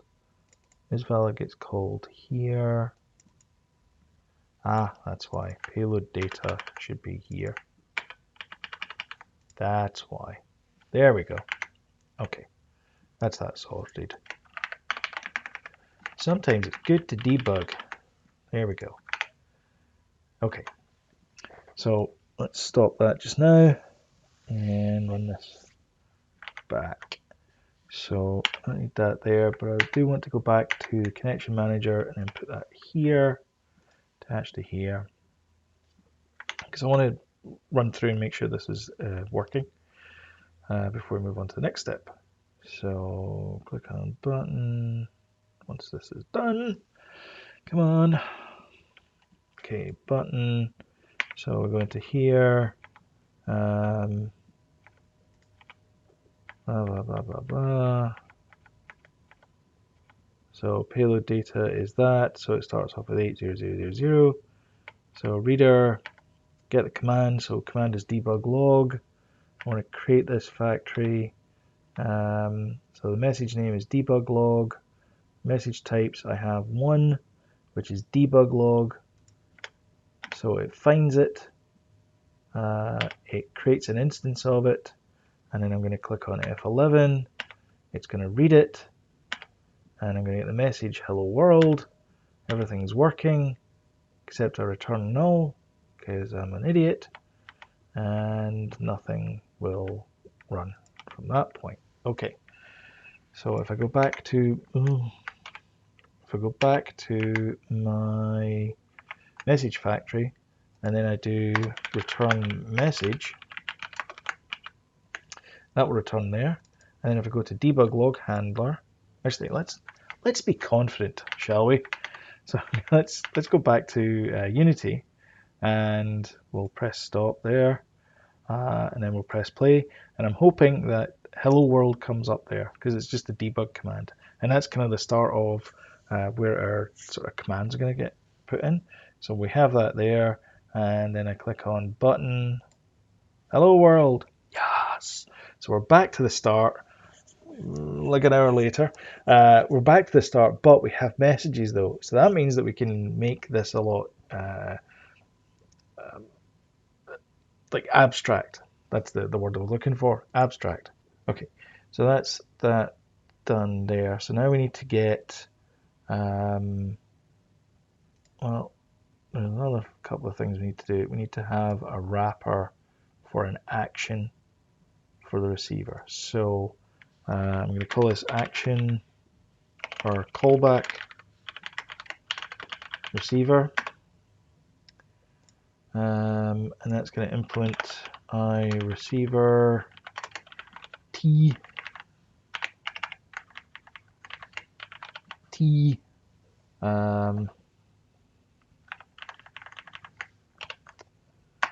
interface. Why is it not liking that? Where T is a UDP message. Okay. And I'm going to have public callback receiver action T callback private action T callback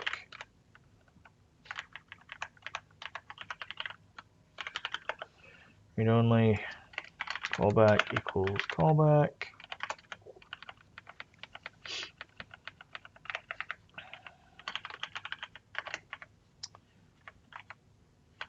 Message.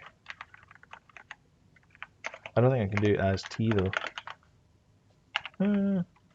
Oh, I think I can do as long as it's new. I think you can do that.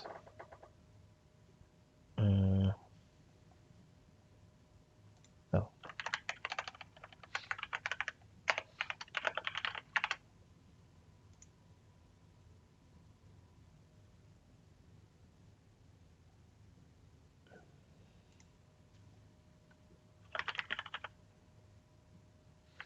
Okay.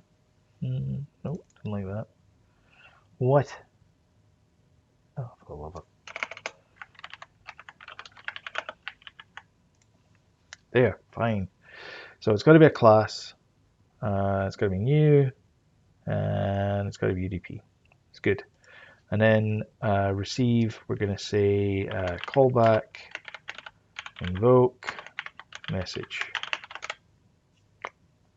And what this means is we can have multiple callbacks that we can do things with, because not every class will do absolutely one thing. So for example, the connection manager, it has a disconnect, and it also has a connect. I want to keep them the same, so I'm just going to add them to the connection manager. So connection manager is going to listen for a login command. So the connection command, the other thing I need to do is for the command, maybe I want, sorry, it's not a command, keep calling it command, messaging UDP message. I'm going to move that to messaging. Okay, there you go. It didn't take a long time at all. And I'm going to call that add class base UDP message. IUDP message. Let's call that abstract, and populate that.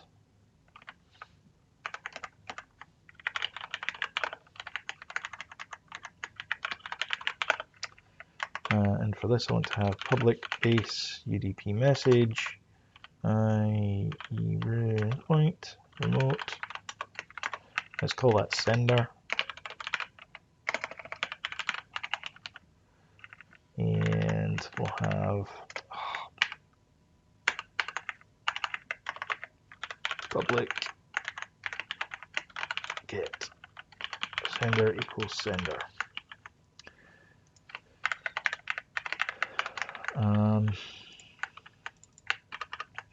And I'm going to implement this one in debug log message.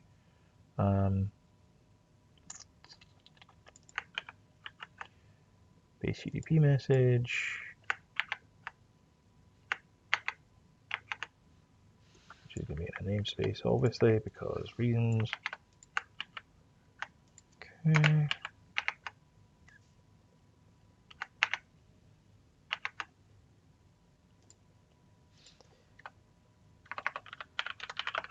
Public debug log message.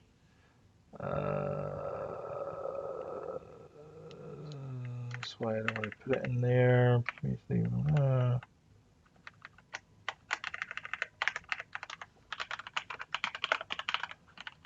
Let's have it as that.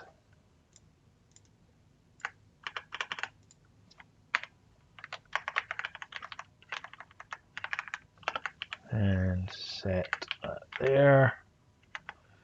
And then debug log message, populate, that's going to be sender equals remote.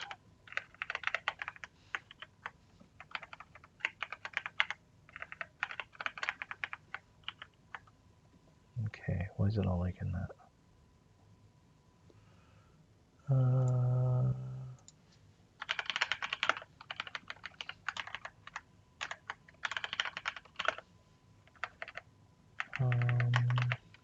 Public string message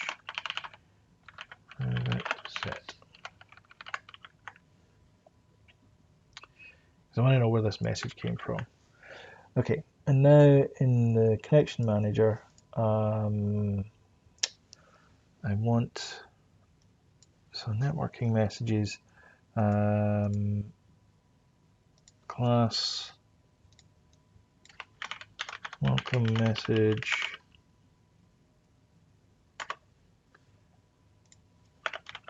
base UDP message, override, populate, override, serialize,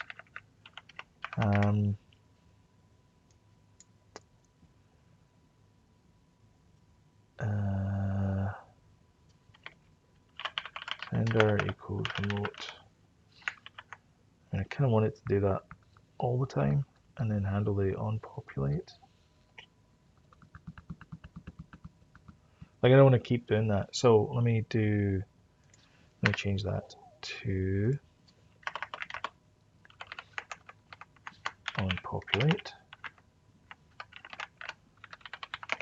Protected, abstract that. And then public void populate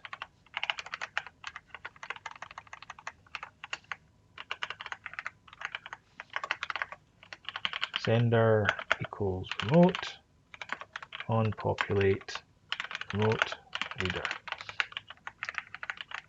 So I don't want to keep doing that for every single one of them. So I'm going to have an onPopulate there. And then the debug log is also going to have an onPopulate. And we'll probably have an onSerialize as well, but we haven't got to that point yet. So onPopulate.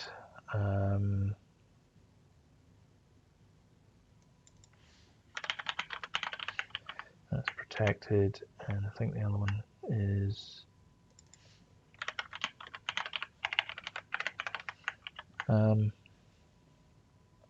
so onPopulate me. There's probably not going to be there. Actually, if we're not going to have one there, then we can just have a virtual one. So let's have a virtual,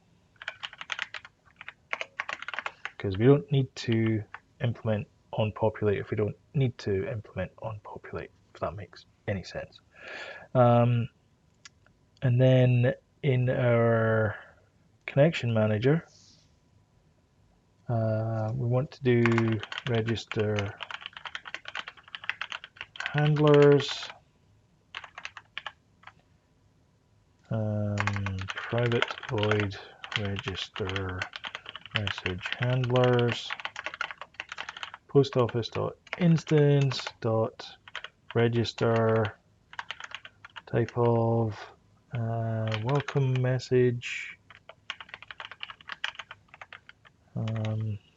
Welcome messages inside a namespace.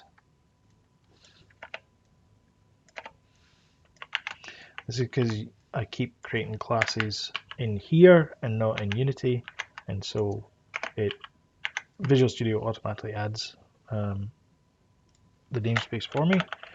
So the receiver is going to be new callback receiver, and then back. That's going to be in a namespace as well.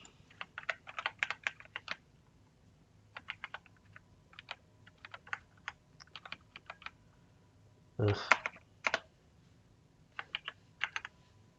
Callback receiver, welcome message, and then it's going to take the callback, which is going to be message to do something.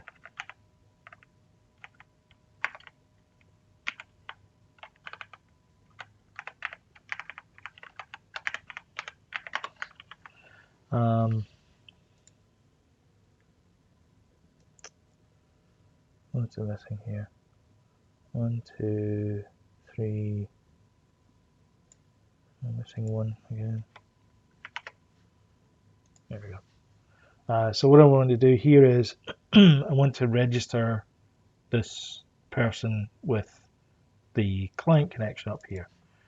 So I want to say clients and then this is going to be message dot sender dot toString equals new connected client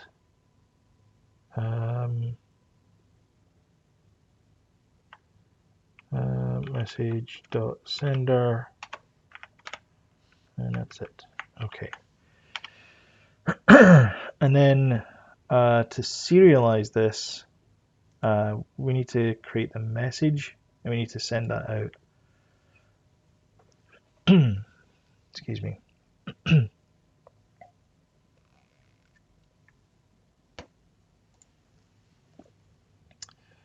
So that is going to be in our, we need a data writer.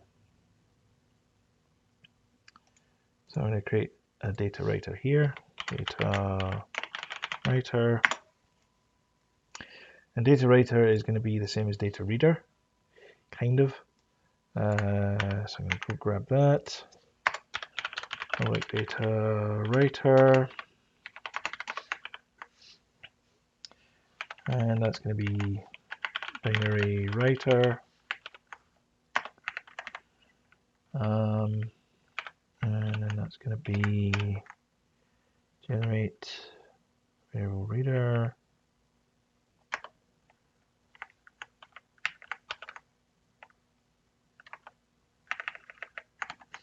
only,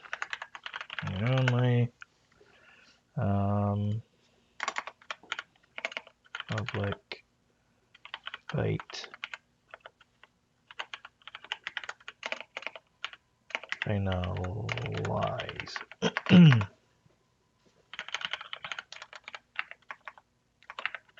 So that would be extract the bytes, close everything down,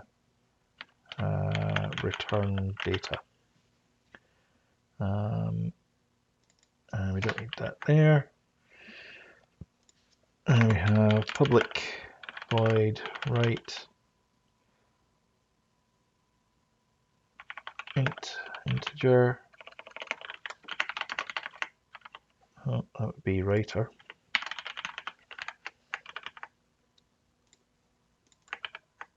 Writer write value,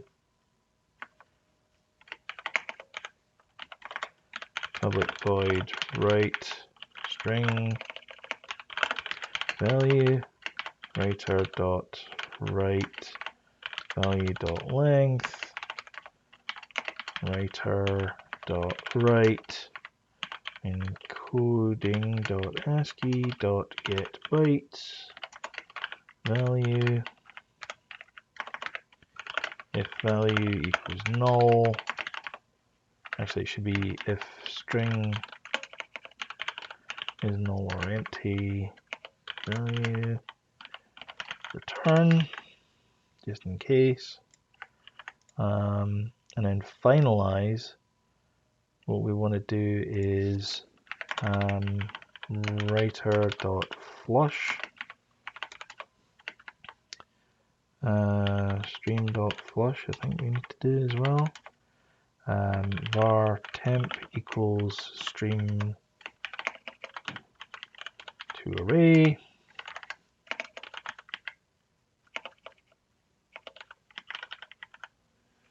Right.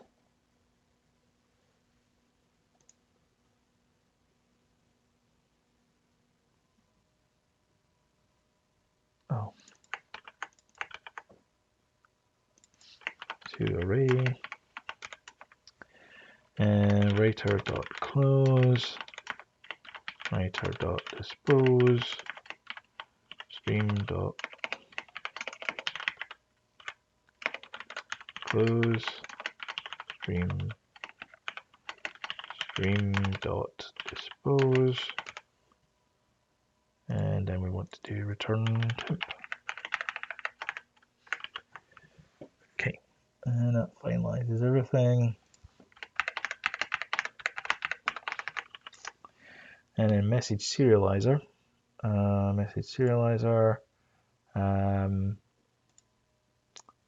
We want to do public byte serialize message UDP message var writer equals new data writer, which is obviously behind another namespace.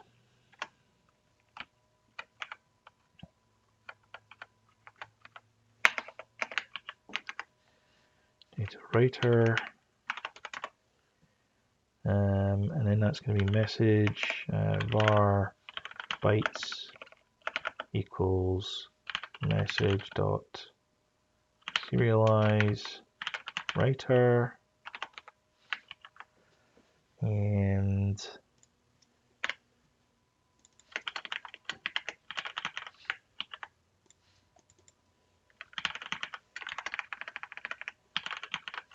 writer, and then we're going to do return bytes, and that's going to be our serializer. So it's kind of good. And then I mean, we probably don't want that, but okay. And then inside our message, UDP message, data writer, and so this is going to take in data writer, which means all two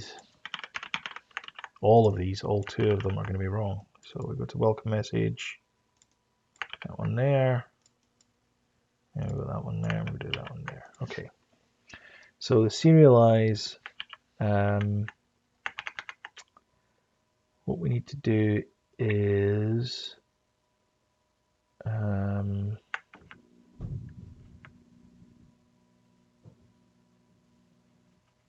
data writer.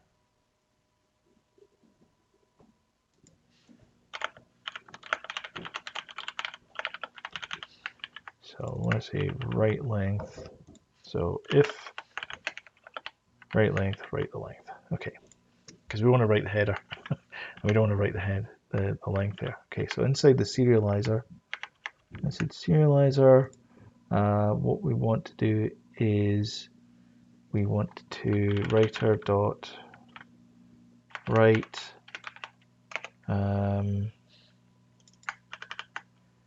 header verification, wherever that just pasted in.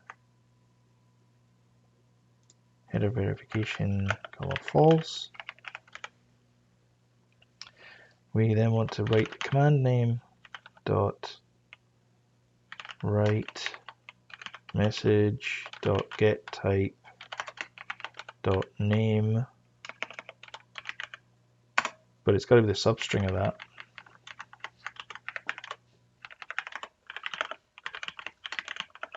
Equals that name equals command name dot substring, and it's going to be 0, and then the length is going to be command name dot length minus message dot length.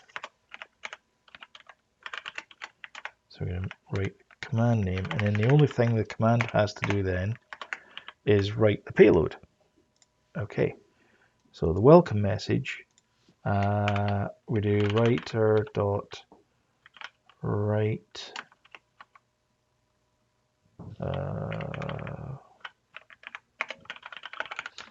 I'm not sure what we do for that one, but for the debug log message, what we're going to do is we're going to do writer.write message, and that is going to write their serialization, and then we're going to do return. Do we want to finalize it?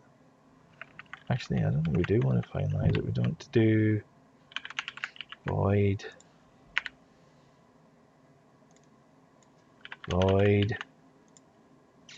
because it's more like a visitor pattern.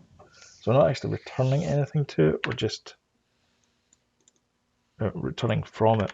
We're just manipulating it. So void, and then that's going to be void as well. So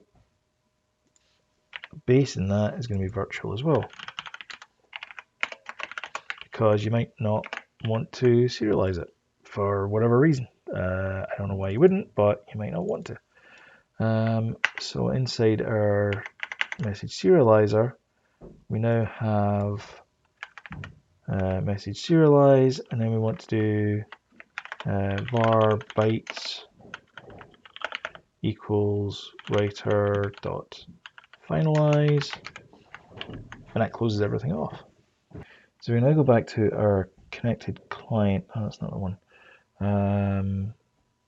Connection client. So we go back to here. This is a bit of a mess. So in order to solve this bit of a mess, what we're going to do instead is cancel all that out, and then we're going to do var serializer equals new message serializer, and then we're going to create that command. So we're going to do var debug equals new debug log message, and I think we can specify message equals Hello world, how are things? Where's it all in there? Do that. Oh yeah, that's why. Okay, because you need to do debug dot populate. I can't do it that way, so I need to go into here and change that to that. And now I can do message blah blah blah blah. Okay. And now I want to serialize that. So now I need to do var. Actually, I want to do serializer dot serialize message, and then the message is going to be debug, and I'm going to return that into this bytes list here, and we can get rid of all of this. And now we should be able to send whatever message we want. In fact, we could send it to be whatever message we want to send in here. So let's change it to message. So go back over to here. And inside our debug, where do we have it? There's our button click, sorry. Our button click, we changed it to hello world. This is the UDP message version. So we're going to change it to that. So when we run this, excuse me, we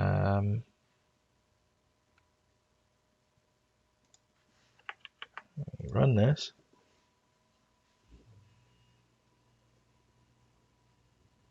Eventually. Click on button, and it says, hello world, this is the UDP version, message version.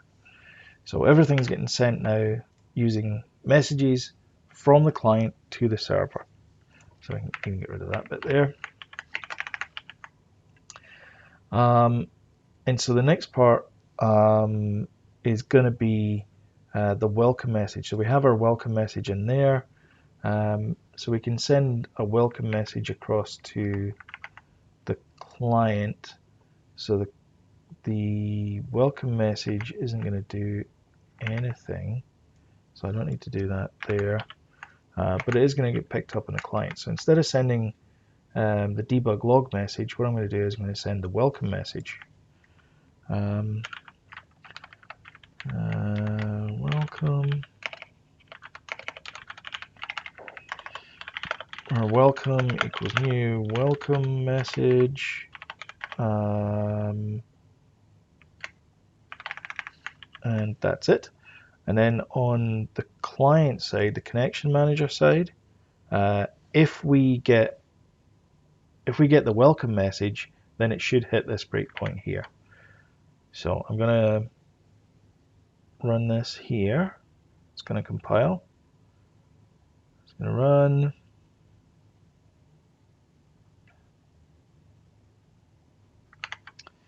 And then I'm going to hit F5 here to attach the debugger. And then I click on button. Boom, here we go.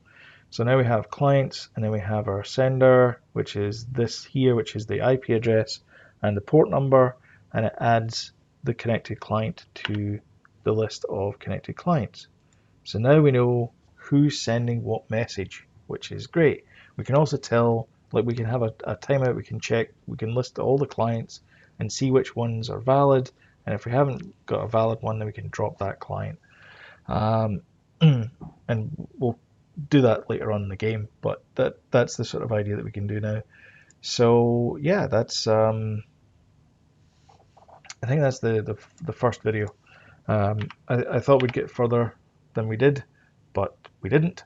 So that's where we are just now. Whew. Okay, I think we'll take a breather there, and we'll call it a day. Well, that went on a little bit longer than I thought it was going to do. However, we do have a basic UDP client-server architecture working there.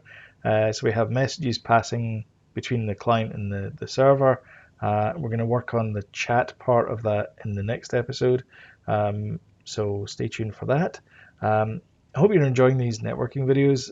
And a lot of people posted a comment and said, "Hey, could you do more networking?" So this video here is kind of laying the groundwork to things that are coming down the pipe, so to speak. So this is just the first part. This is just the setup, and there is quite a bit of work involved in getting it to work.